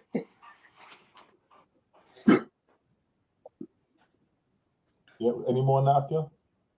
No, that was it, man. That was it. Let's jump back to Revelation, bro. Yep, so back in Revelation 12:16, it says, and the earth helped the woman, and the earth opened her mouth and swallowed up the flood which the dragon cast out of his mouth. Yeah, and how did the earth help the woman? Because why? We went into all the different places away from the persecution, man. Okay, Africa, Europe, Asia. Okay, now there was an old breakdown where it would go into like this archaeology and all that. It's not talking about that. You know, that was like an old breakdown. I was watching Apostle Ramla, one of his videos, saying that's an old breakdown. You know, that's not what it's talking about. You know, just to put it out there. So it's talking about us basically getting away from that Roman persecution, going into different places in the earth, man. You know, keep going, okay. Because once we got out of that Roman, once we got out their influence, they couldn't come for us. You know, that's why we had different kingdoms and things like that. Like we said earlier, we used the kingdom of Wider. You know. Go ahead, Arthur. Yep. So it says, and the earth helped the woman. The earth opened her mouth and swallowed up the flood which the dragon cast out of his mouth. And the dragon was wroth with the woman, and went to make war with the remnant of her seed, which keep the commandments of the Most High and have the testimony of Yahushua Mashiach. Yeah, and that was talking about then, and it's talking about now. Okay, that can be applied to now. Who's got the testimony of Yahushua HaMashiach? Okay, so they're going to be coming for us, man. You know, Second Ezra, the 16th chapter. Yeah, I got it. 70th chapter. You can read a little bit of that comes to mind. Yeah. Yep. Hey, can I get a quick precept real quick? Yeah, go ahead, Ad. Yeah, it said about the testimony, right? It's Revelation 19:10. And I feel like it's feet to worship him And he said unto me, See thou do it not. I am thy fellow servant, and of thy brethren that have the testimony of Yahweh. Worship Yahweh. For the testimony of Yahweh is the spirit of prophecy. Beautiful. Yeah, man. I put it out just to land back off, the testimony of Yahweh. Because what is it? It's the spirit of prophecy. And that's what the prophets are doing. They're out here prophesying. So we bear the testimony. And testimony goes back to what? Having what? Testicles. Like being able to testify. The men. The Lord is dealing with the men. So that's what's going on out here. You ain't gonna have these women holding posts going out there at the camp. Yeah, he's on the devil and all that. Nah, bro, that's for the men to do. Mhm. We got the spirit of prophecy. And obviously they're going to come against Jake as a whole, Jacob's trouble. But like earlier, we gave an example. They got these graphs, MI5 and CIA and all that, NSA. They're going to be coming for the believers, man. They be watching. But hey, we're going to have them powers, man. Yeah. Some of us are going to have to for the testimony. Some of us for the witness. Some of us are going to get beheaded. That's why even Trump was talking about guillotines and all that. Okay, Trump's he's in the news. Okay, presidential race and all that. Okay, so some of us are going to get beheaded, but the majority of us straight. Hey man, some of us are going to get spiritual power, man. Brothers be having all kinds of dreams over the years. Blasting people with lasers, super speed, and then flying. Come on, man. They had that show on Netflix, Supercell. Where they had all that. Jake were getting these superpowers and all that, man. Okay, you think you're gonna be able to come up against that? Well, who is it? Was it Magneto that said that? About the galaxy. What did he say? He said, Homo sapiens and their guns. That's it, you Homo sapiens and your guns. Hey, wasn't there a Superman movie where they shot a bullet and it went into his eye and it just broke in his eye? The eye's like a tender place. Come on, man. You ain't gonna be able to do shit once the Lord gives us that power, Yep. It's funny because I've been into that word testimony. It says from the Latin, this is the etymology, it says the Latin testimonium. It says evidence, proof, witness, attestation from testes. Which testes is talking about your testicles, man. And it's just, only men have that. It lets you know that you ain't supposed to have women up, breaking down the scriptures and you know what I'm saying? That's fucking out of order, man. And you know what? I remind me of that movie that, Scarface. What did he say? All I have is my word and my balls. And I don't break them for nobody. Yeah. So we got this word, man, and that's it. We got the testimony of Yahweh, and they're gonna be coming for us because of that. Whoa, I saw the souls of them that were beheaded for the witness of Yahweh. Yeah, the witness of Yahweh. Not, hey, man, ready to get their head chopped off for it, The Lord's going to put that spirit on his men. Right.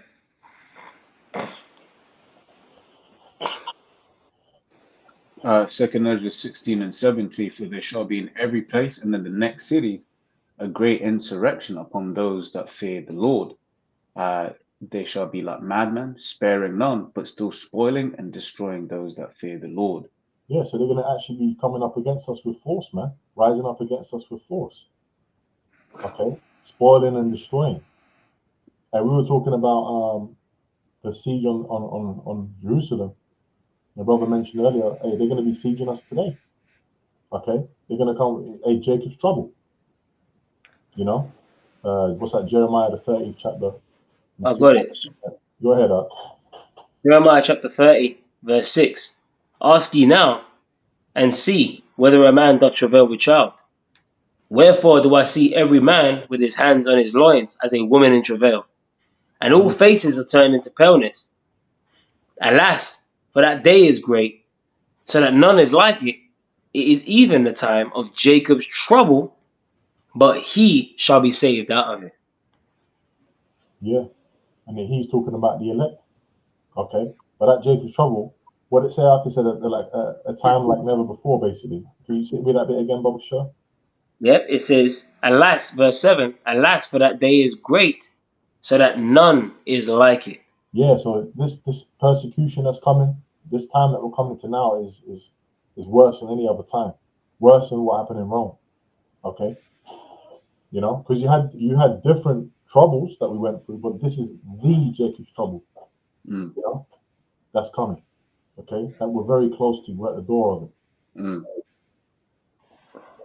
and we can That's see right. if you're watching the prophecies, if you're measuring the time diligently through these prophecies, you're watching the news, you're praying, staying prayed up, you're gonna know that. You know, you're gonna know what time you're in. Okay, when you start seeing people getting brain chipped on media, okay, you know what time you're in. When you start seeing people, the whole world getting locked down, you're gonna know what time you're in. So like, yeah, No, it's just saying women getting raped, grabbed up. It's gonna be like Handmaid's Tale out here, man. Mm. Like children and men. And it's no coincidence that you got this whole conflict thing over here in the UK with the Muslims. You know what I mean? And the EDL and that or whatever. They showed you that in the children and men. mm-hmm. Mm. You had the Yeah. Muslims marching down the street with them fucking Islamic flags and that black with white writing. You know, and they keep showing. Well, even in Leave the World Behind, didn't they drop like Islamic writing on them leaflets? So they're showing you that man, they're stirring up the hatred out here, the opposition. So that shows you that this kingdom is divided. No kingdom divided shall be able to stand. Even the Prime Minister Keir Starmer, he mentioned division as he addressed the nation today. Mm-hmm.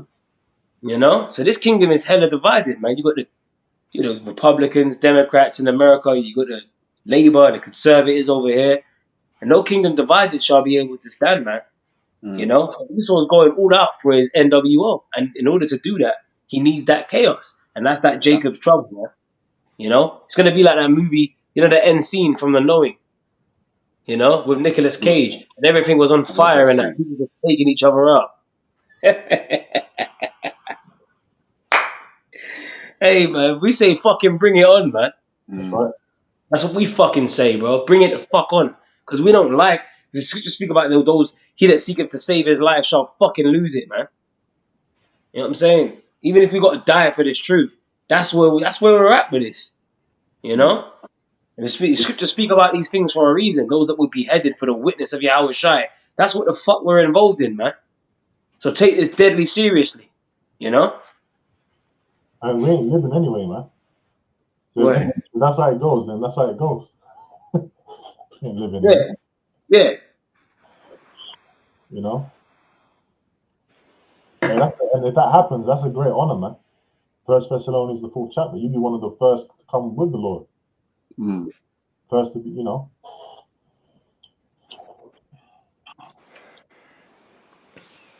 Yeah, was it any more than that?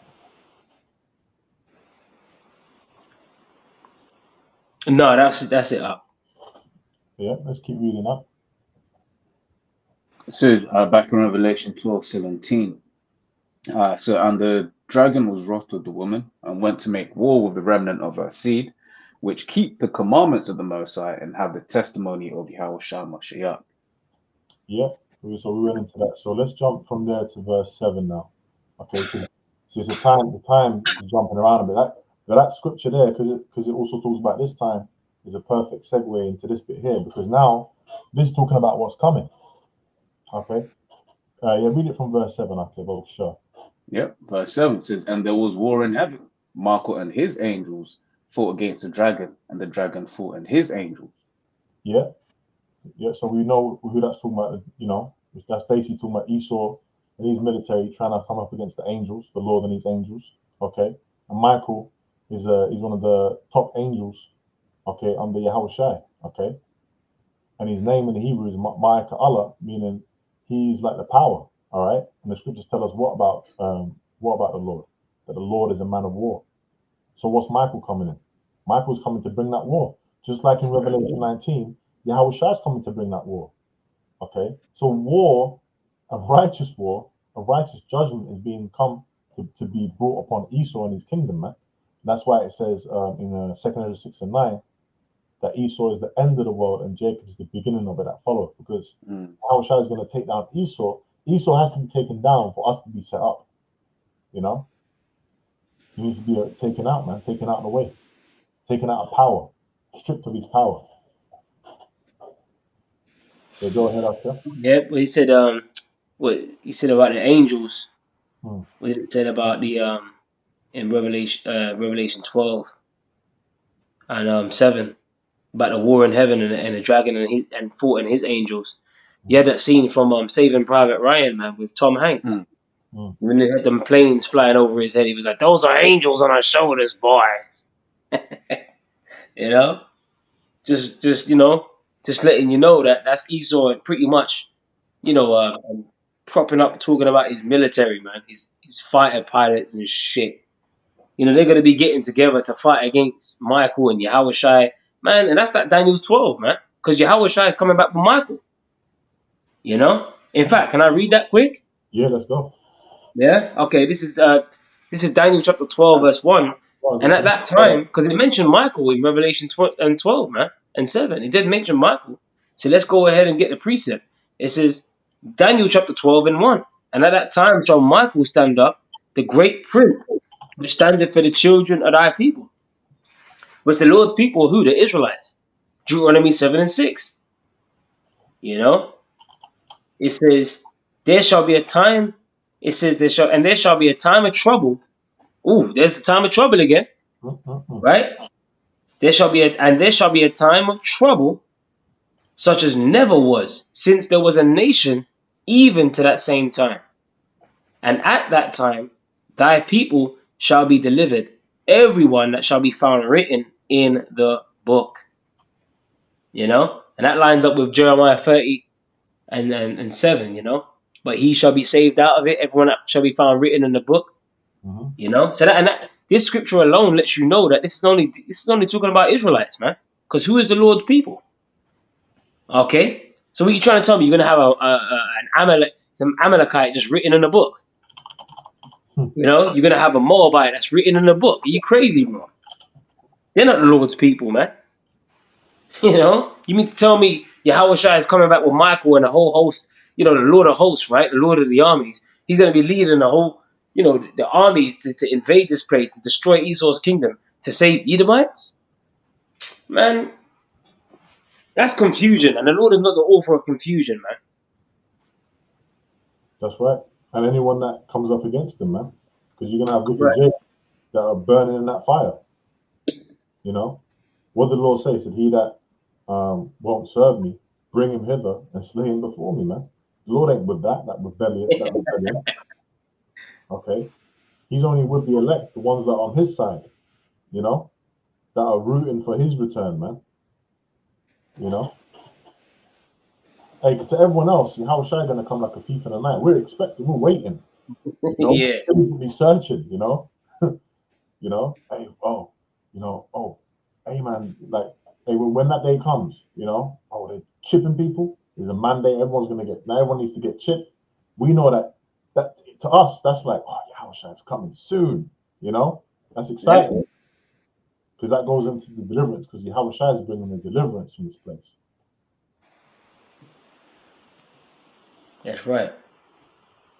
Yeah. Any more, Nakia? Nah. All right, let's jump to 2 Ezra 13, bro. Actually, let's read verse 8 first in Revelation 12 and then jump to 2 Ezra 13. Just so we kind of dig a little deeper into that war in heaven, Yep, it's Revelation 12 and 8. It says, and prevailed not, neither was their place found anymore in heaven. Yeah, so he prevailed not. Now let's go to 2 Ezra 13 quickly and read that to see what Yahushua and the angels are going to do to Esau, man. Trying to come up with these little minions, Yep, this is 2 Ezra 13 from 8. It says, and after this I beheld, and lo, they which were gathered together to subdue him. On the top bubble shell, but just speed through it. Okay. It says, and it came to pass after 7 days I dreamed a dream by night, and lo, there arose a wind from the sea, that it moved all the ways thereof. Yeah. And I bet Yahushua's going to be coming with them chariots. Go on. And I beheld, and lo, that man waxed strong with the thousands of heaven. And when he turned his countenance to look, all things trembled that were seen under him. And that man is Yahushua coming with the thousands of heaven, which is talking about the angels. Keep going, bro. And whensoever the voice went out of his mouth, all they burned that heard his voice, like as the earth faileth when it feeleth the fire. That's them lasers. Keep going. And after this I beheld, and lo, there was gathered together a multitude of men out of number from the four winds of of heaven to subdue the man that came out of the sea. Yeah, so all the remaining armies of Esau, okay, coming together. They showed you that Independence Day. You know, they all got together to try and fight against the aliens. Well, look, man, Yahushua, okay, the King of Kings. All right, he's coming with the angels to take this place down. That's who that's who you're going to be up against, and you got no chance of winning. No chance. That's right. Keep Hey, that. bro, I think how about Shimmy always shine, man.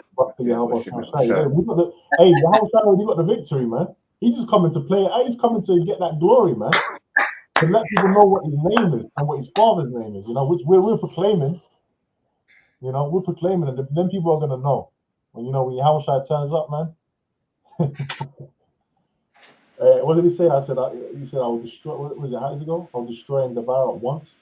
Is that Yeah. He does. Yeah, that's in the scriptures. That's Isaiah 42. Yeah. Yeah, I got it. Yeah, go on, bro. Yeah, Isaiah 42 and 13. The Lord Yahweh, Bashem Yahushai, shall go forth as a mighty man. Mm. He shall stir up jealousy like a man of war. He shall cry, yea, roar. He shall prevail against his enemies.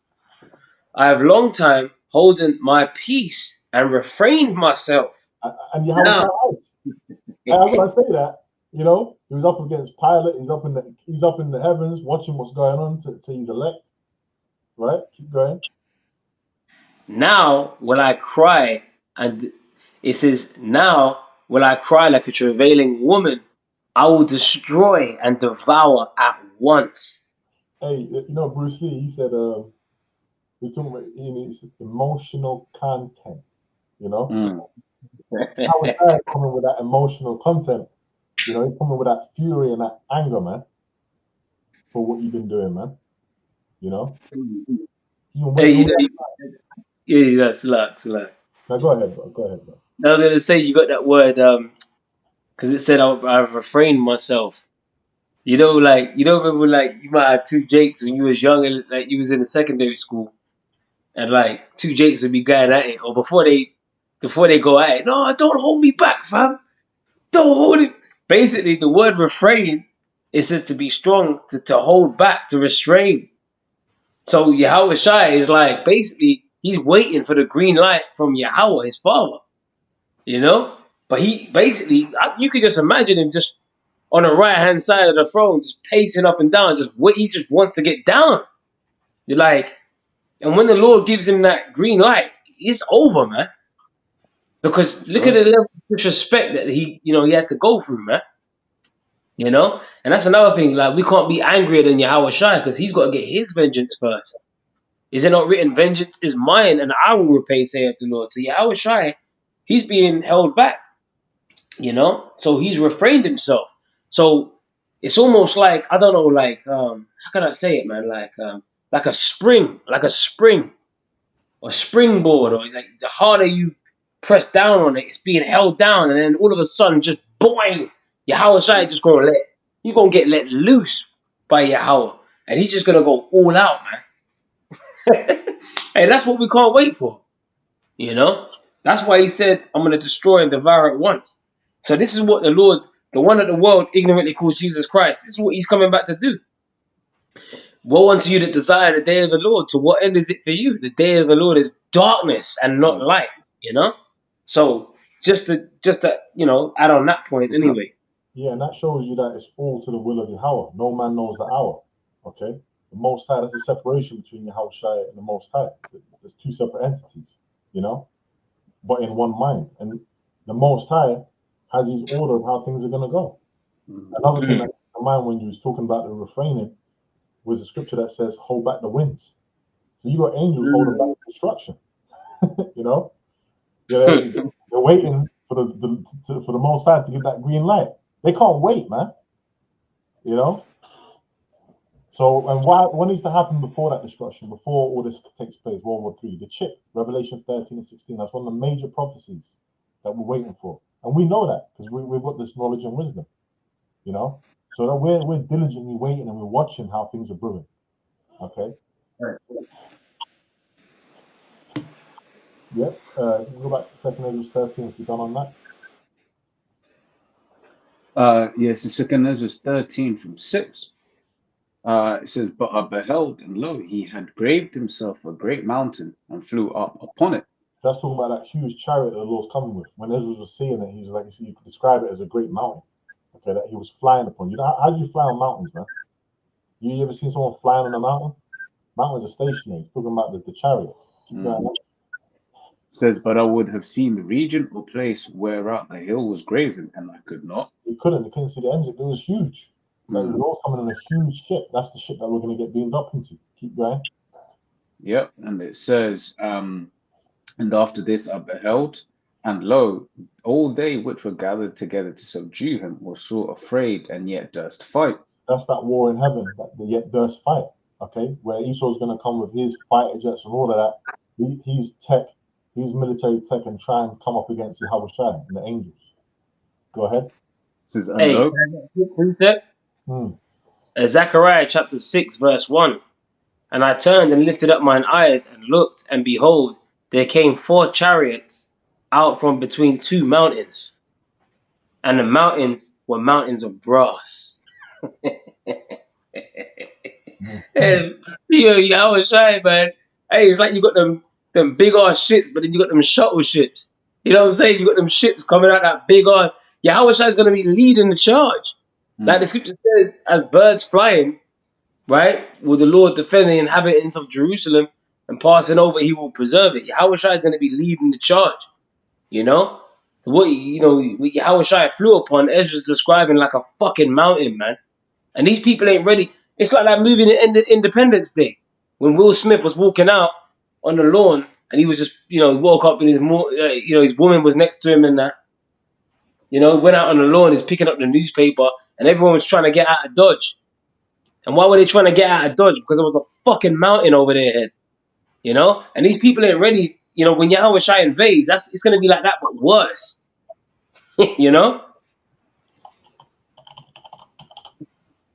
That's right. It's bad precept. I was thinking about that scene in June when they were going to that planet, and they came out there was that huge ship. It was like, almost like the size of the planet. It was a huge ship, and they had all the little shuttle ships coming out of it to land on the planet. That's right. It's gonna be huge, man. That's right, bro. That's right. So like you're as well, you're gonna make a point. Apologies, bro. No, I just said bad precept. Okay, can't. Yeah, go ahead. So it's back in 2 Ezra 13 and 9. It says, "And lo, as he saw the violence of the multitude that came, he neither lifted up his hand, nor held sword, nor any instrument of war, but only I saw that he sent out of his mouth as it had been a blast of fire, and out of his lips a flaming breath, and out of his tongue he cast out sparks and tempests." That's that laser. Keep going. Yeah, they ain't talking about like you got Israelites out there with illustrations with Yahweh Shai with fire coming out of his mouth and shit, man. That's talking about that chariot shooting out them laser beams, man. And the precept to that is was it a Habakkuk? Is it 3? I can get that real quick. Habakkuk chapter 3 verse 3.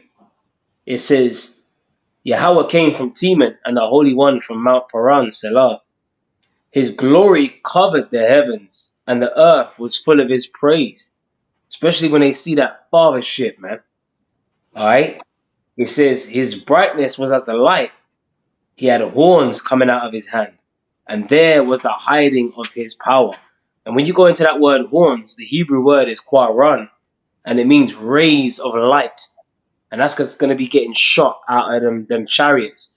Like, a movie to watch if you want to see a visualization of what it's going to be like is War of the Worlds.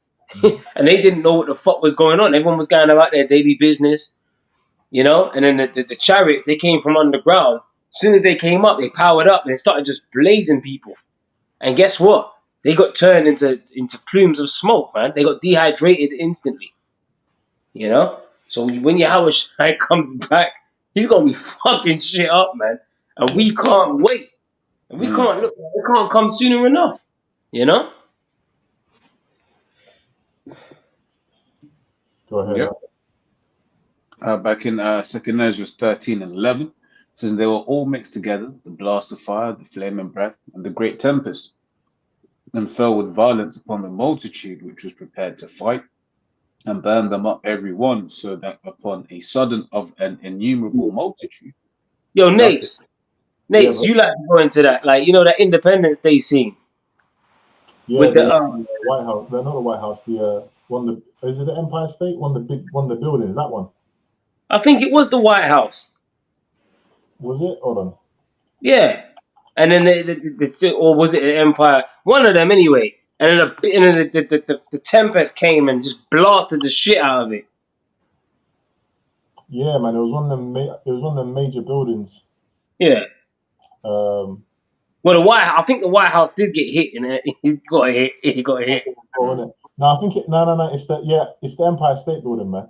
The one. Yeah. I'm thinking of with the blast of fire, the flaming tempest, all of that, and you had that Edomite woman guy looking up with the pan card. Yeah, that's right. That's right. That's right. That's true, but that's a good visualization of what the scripture is talking about. You know, there ain't gonna be no. Esau's got these puny so-called lasers. How Shai coming with that force, man? He's coming with power. You know. This is Independence Day. This is it right here. Look, can you see it? Yeah. Yeah, that's the White House got hit too, man. Yeah. Look at the pillars of Rome. Yeah, watch the pillars of Rome get disintegrated. You know, and that's that same. That's how you know that's Esau coming. That's how you know the Rome. Hold on a minute. That's how you know that Esau, they're the Edomites that dwelt in Mount Seir. Because when you go to Mount Seir, they have the fucking red rocks of Petra, and what's carved into that? The same fucking architecture that you just saw getting destroyed in the movie Independence Day. And what do they have? Roman fucking pillars, man. Why were there pillars carved into the red rocks of Petra? Because they're the same people. You know? They're the same people, man. And when I first heard that and I came into the truth, I was like, whoa, that's spiritual, man. So you can't that's what I'm saying. You got to be spiritual to understand these things. Yeah. You know? You can't just come on, man. They ain't teaching that in the Christian church, bro. Like everything is reincarnated, man. So even to understand that, then you got to go into reincarnation. And if you can't understand reincarnation, then you're lost. What? Who's that? That's who? Mount Seir? Like, hey, guy's gonna be lost, man. Go on, Akim, man. Salakia. That's why we say Rome 2.0. That's why. Yeah. That's why the symbol of America is the eagle. You know. That's why even in this today's system, if you want to get up in a society, you want to be a doctor or a lawyer, a barrister, you got to know a little bit of Latin. You know. Why? Because doctors call body parts by their Latin names. Okay. Yeah, but that's also why you had the coming together of the European Economic Community. You had the Treaty of Rome. That's right. You know, and it came into effect in 1958. You know, and the scriptures speak about that 1 hour in Revelation, the 17th chapter. 1 hour with the beast, which adds up to 42 years, which goes up to the year 2000 from 1958. So Esau's he's living on borrowed time, basically. Esau's done, man. He's fucked, man. And that's why we keep speaking about these divisions, because that's a sign that Esau's at his end. No kingdom divided shall be able to stand. That's why you got uproars of the people in the world. What? Measured out of time diligently. 2nd Ezra 9. You know? When there shall be seen earthquakes and uproars of the people in the world. And we know that the Edomites are ruling because Esau is the end of the world. Jacob is the beginning of it that followeth. So this is what we're going into here. It's all about Esau and his empire that's going down and Yahushua establishing his kingdom, right? After that, which is an everlasting kingdom, you know? Yep. Go ahead, Akhil. Yep. It says back in so it's the second of 13:11. It says, and they were all mixed together, the blast of fire, the flame and breath, and the great tempest, and fell with violence upon the multitude which was prepared to fight, and burned them up every one, so that What? upon Everyone? Didn't leave yep, one alive. Everyone. Keep going, bro. yep. Well, It there's said blood clot one of them. That's right. That's right. so that upon a sudden of an innumerable multitude, nothing was to be perceived but only dust and smoke of smoke. When I saw this, I was afraid. They were wiped out, man. That's right. It was a wipeout, man. First they were there, and then they weren't. You know, that's a hell of a show of force. You know, because everyone looks up at Esau's military like, oh, they're afraid of the military. They think there's some power there. The Lord's gonna make that look like a joke, man. I remember when we was teaching in Oxford Circus with them years ago, and there were police harassing us, you know, and they were really what they were doing. There were so many of them. It was like a show of force, you know. And I thought it was spiritual because that's the day that we saw like a battalion. I say a battalion because there was so many of them. We saw so many chariots flying in the sky. Some of them were flying fast, some of them were flying slow. You had one that would look like it was on fire. And I looked at that like, that's the Lord showing the force, His force. Like, you think you're messing with them? You think you're making a show of force to them, trying to intimidate them? Right? Let me show you the true. Let me show you the true force of who's protecting them. That's right. Who's coming to save them, man? You know, that was a spiritual day. Yeah, That's right. we can go back to. Got a quick precept. Yeah. Second Ezra's stuck on my brain. 2 Kings, chapter 6, verse 16. And this is dealing with Elisha and his servant, right? It says, in fact, let me start from 15. And when the servant of the man of God was risen early and gone forth, behold, an host compassed the city, both with horses and chariots. And his servant said unto him, Alas, my master, how shall we do? He answered and said, Fear not, for they that be with us are more than they that be with them. And Elisha prayed and said, Lord Yahweh, I pray thee, open his eyes that he may see. And the Lord opened the eyes of the young man, and he saw, and behold, the mountain was full of horses and chariots of fire round about Elisha. That's right. And you know what's spiritual about that? That's one of them was on fire, you said, you know? Yeah, you know what's spiritual about that, bro? Like, sometimes you be trying to get a chariot on a camera, you can't even get it. So it's even spiritual to be able to see a chariot, you know? God. And I got a testimony on that. We saw a chariot at camp years ago, and every older brother saw it, right? I couldn't see it. I couldn't see the chariot, and there was a fear in me. I was like, oh, I can't see the chariot. Everyone can see the chariot. I can't see it. You know, put fear on me. And I thought, like, you know, when you get doubt, you look like, is it a chariot or is it a plane? You know, you're doing all that doubt, right? And you know, the brother Kabash, he turned around to me and he said, the spirit jumped on him. He said, because he didn't know that I can't see it. He turned around to me and said, can you see it? Can you see it? You see it? And then when he said that, I sent up a prayer to the Lord to be able to see. And then I could see it. It just appeared, you know? So that's a testimony to show you that even that's spiritual, man. You know? Well, that's beautiful, because just like Elisha prayed for his servant's eyes to be open, Yeah. you know, then he saw it, you know? Yeah, man. You reminded me of that when we read that scripture. So it's a beautiful thing, Akim, man. This salvation. It's going to put great fear on the heathen, man. They're the ones that are dismayed, as the brother brought out earlier. You know? We long for that. We seeing chariots reminds us of our deliverance, you know? The brother was mentioning how he was having a coffee and saw some chariots. You know, that's beautiful. That increases our faith. Yep. Yeah. Let's go back to if you're done on that, let's go back to Revelation 12, and finish it off. This is Revelation 12 and 8. It says, and prevailed not Salakia, So and prevailed not, neither was their place found anymore in heaven. Yeah, then that's it. It's done.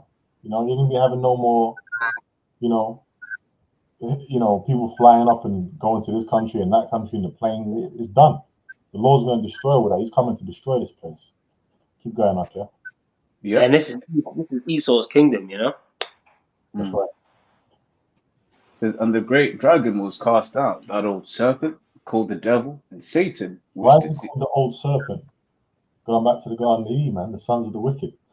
Okay, that spirit of Esau, the spirit of the wicked, called what? The devil and Satan. You know, which one was it? That was it? The devil that means false accuser and deceiver. devil, Diablos, which is Satan as adversary. Satan is Devil. adversary. Yeah, devil means deceiver. Yeah. Oh, sorry, slanderer. Slander. Yeah, the Slanderer. word slander. Yeah. Yeah, and you know, you got devils like, that's why we call them a devil. Like, you got devils like Vocab Malone today. That's an example, man. All right, and the elites be doing that. The Esau be doing that to Jake. Keep going, bro. Yeah. It says. You know what? I got a quick precept before the brother keeps reading, right? Mm-hmm. The dragon, the old serpent. Yep. Right. Psalms 58:4. In fact, let me start from 3. This guy back to the wicked again. The wicked are estranged from the womb. They go astray as soon as they be born, speaking lies. Their poison is like the poison of a serpent. They are like the deaf adder that stoppeth her ear. You know? Just going into, you know, who these Edomites are. That's the devil that the Bible speaks of, man. You know? And they are the wicked. That's how you know that's talking about Esau, Edom. Okay? Because if you know who the wicked are, in Malachi 1:4, they're known as the borders of wickedness, Esau, Edom. Right? That's the dragon, the old serpent. Yeah. So showing it's that serpent, because you said the woman fled from the serpent. It's that same serpent. It's the same people, man. In power again, doing that same shit, persecuting us. Go ahead, Akia. A brilliant precept. Okay. So Revelation 12:9 says, and the great dragon was cast out, that old serpent called the devil and Satan, which deceiveth the world. How does he deceive the world? This guy's a liar, man. Okay?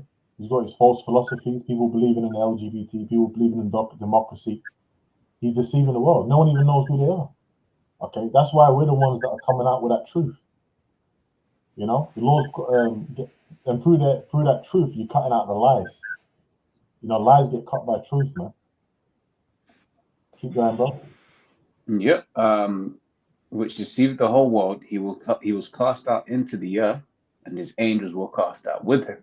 Yeah, so meaning what? His power is going to be stripped, man. All that technology he's got, that ain't going to be nothing. Keep going, bro. And I heard a loud voice saying in heaven, now comes salvation and strength and the kingdom of our power and the power of Yahushua Mashiach. For the accuser of our brethren is cast down, Esau, which accused them before our power day and night.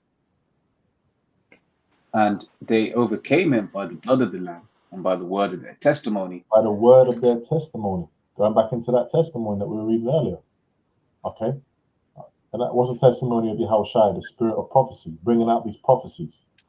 You know? The scriptures talk about what? Casting down strongholds. That's what this truth is doing. Keep going, bro.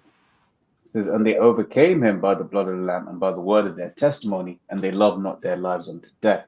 We touched upon that, man. They love not their lives unto the death. You know? Quick precept. Revelation chapter 6, verse 9. And when he had opened the 5th seal, I saw under the altar the souls of them that were slain for the word of Yahweh and for the testimony which they held. Which that's the spirit of prophecy, you know. Love not their lives unto the death. He that seeketh to save his life shall lose it. Arise ye and depart, for this is not your rest. Yeah. And we don't fear death, man. Okay, we fear Yahweh Shemel. You know?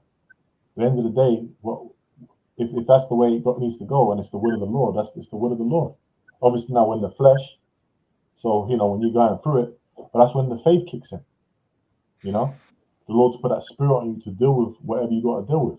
Whether you be in that time of tribulation, whether you got troops coming at you, you know, you might have you might put a hood over your head and they got you in the back of a van taking you to some unknown site, you know, some concentration camp. Whether you're in the woods, you're running away, you might have, you know, you might be by yourself, you might have family. Whatever the situation might be, man, it's the faith in Yahweh Shemel Shai, you know? It's the faith in the Lord, man. That's what's going to pull us through, okay?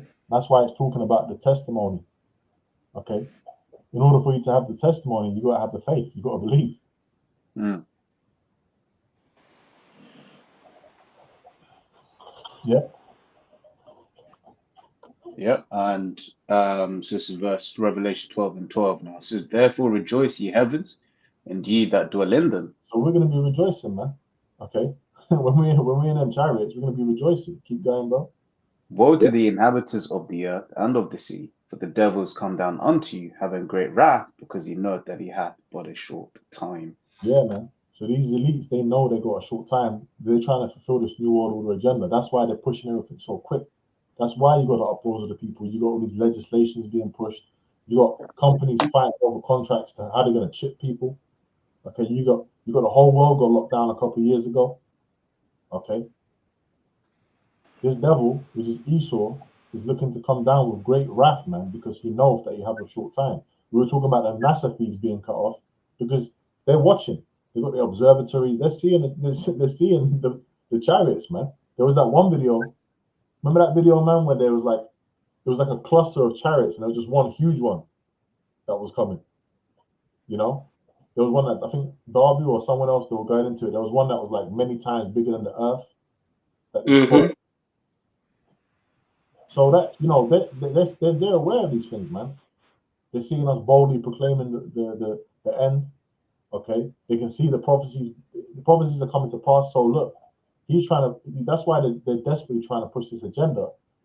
Okay, but that's why in Job the 20th chapter we can even read that as he's about to fill his belly. Yes, the spirit of salvation of the elect. Hey, shalom to everyone on the comment board. Yahweh Shem Yashai Barakatam. Just put that. That's a spirit. Just as you said that, you put it on the comment board. Locked in. Yeah, Job 20 and 22. Yeah, it says, "What in the fullness of his sufficiency, he shall be in straits. Every hand of the wicked shall come upon him." The wicked there is talking about Jake. Okay, the way when you go into the word, it's laborer, which precepts for James the 5th chapter. Yeah, Aimal in the Hebrew. Yep, the water, bro. Yep. When he is about to fill his belly, meaning when he's about to fulfill this new world order as he wants, okay, get all his so-called desires, because he wants to be like a god. Yahweh Shemel Shai shall cast the fury of his wrath upon him, and shall rain it upon him while he is eating. That's that destruction. Okay, that's the thermonuclear destruction coming from the nukes and the lasers from the chariots the chariots of the Lord, the chariots of Israel that we were just going into. Okay. So the fact that they're pushing so hard for this new world order, man, that's a sign to show you how close we are to the end. You know? That's a sign, man. They're trying to chip people, they're trying to get everyone ID, they're trying to lock people down. You got government organizations, world government organizations like the think tanks, World Health Organization and all that, the WEF, World Economic Forum, talking about you should own nothing and be happy. Okay. You got people like that Harari guy, that Amalek, saying we don't even need people. You got Bill Gates coming out and saying, we need to get down the population. So they've got their different agents pushing this agenda, man. All right, but the Lord's got their tab. The Lord's watching them, man. And that's why the scriptures say that the Lord's going to be laughing in heaven, man. Why did the heathen rage? That goes into that tumult. Why did the heathen rage? Why they're trying to do everything they can to piece it together? The Lord's going to mess them up. Yeah. Yeah, but you've got appointed bounds that they can't pass. That's right. I got a quick precept just for the laborer in Job. It said, James 5:4, it says, "Behold, the hire of the laborers who have reaped down your fields, which is of you, kept back by fraud, crieth, and the cries of them which have reaped are entered into the ears of the Lord of Sabaoth." You know? So pretty much the Lord hears our cries, man. You know?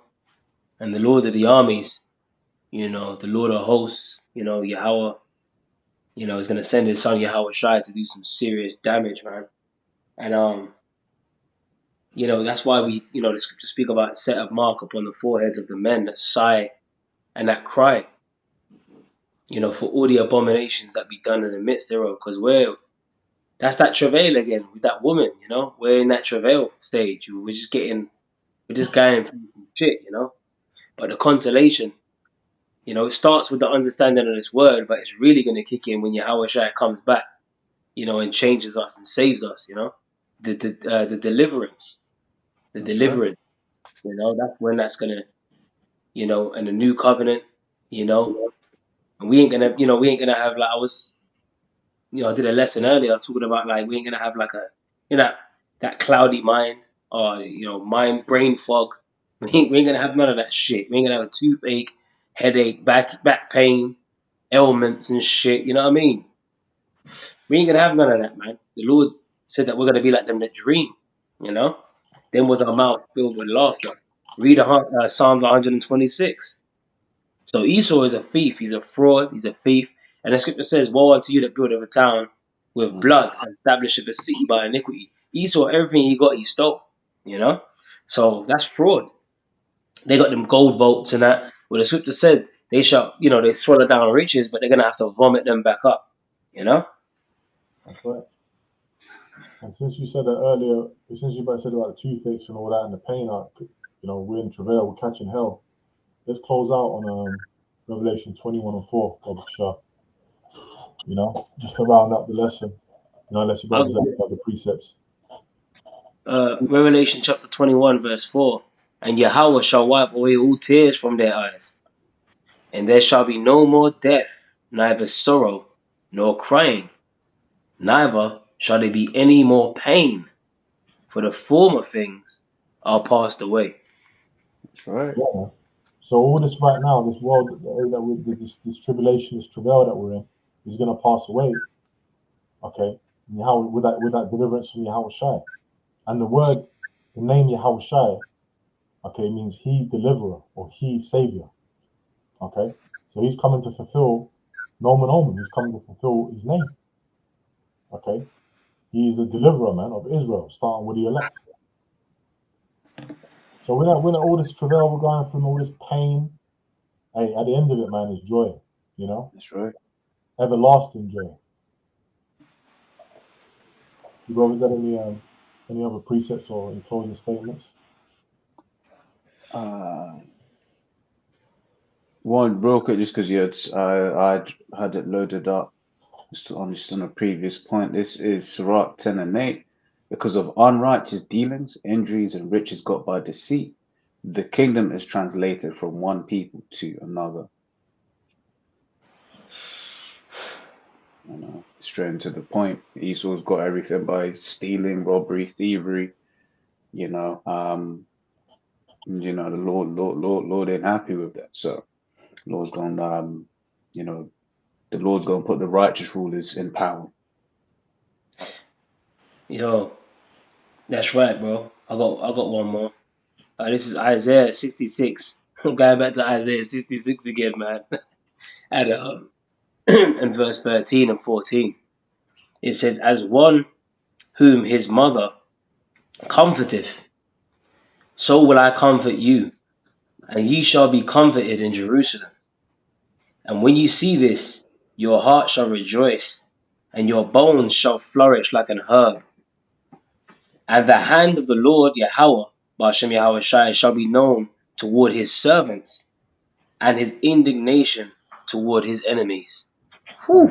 Ooh. And then it goes into verse 15. "He'll come with fire with his chariots like a whirlwind." So then it goes into the destruction of the enemies. So How can how can the Most High be dealing with all these nations when it just made a clear distinction between who his servants are and the enemies? What lies ahead for the enemies? Destruction. You know? Well, we're gonna be comforted, you know? The Lord said we're gonna flourish like a herb, you know? So this is a that's that wiping away of the tears, man. And I keep thinking about that Psalms 126. You know? The Lord said when the Lord returned again the captivity of Jerusalem, we were like them that dream. Then was our mouth filled with laughter and joy, basically, you know? Yeah, Mm. that's how it's gonna be, man. We're gonna actually be able to enjoy things, man. You know, in this kingdom, whatever you be doing, the end of it is still heavy, you know, because we're still here. So yeah, man. Hey, Lord willing, it's been an edifying lesson. Okay. Again, we're just gonna close off by saying all praises unto Yahweh. Hashem, Yahushai, Hashem, Kafadash. For giving us the spirit and power to teach this lesson. And double honors again to the apostles, bishops, and elders who taught us. And shalom to the elect. And Lord, it was edifying. Shalom to the elect of Israel.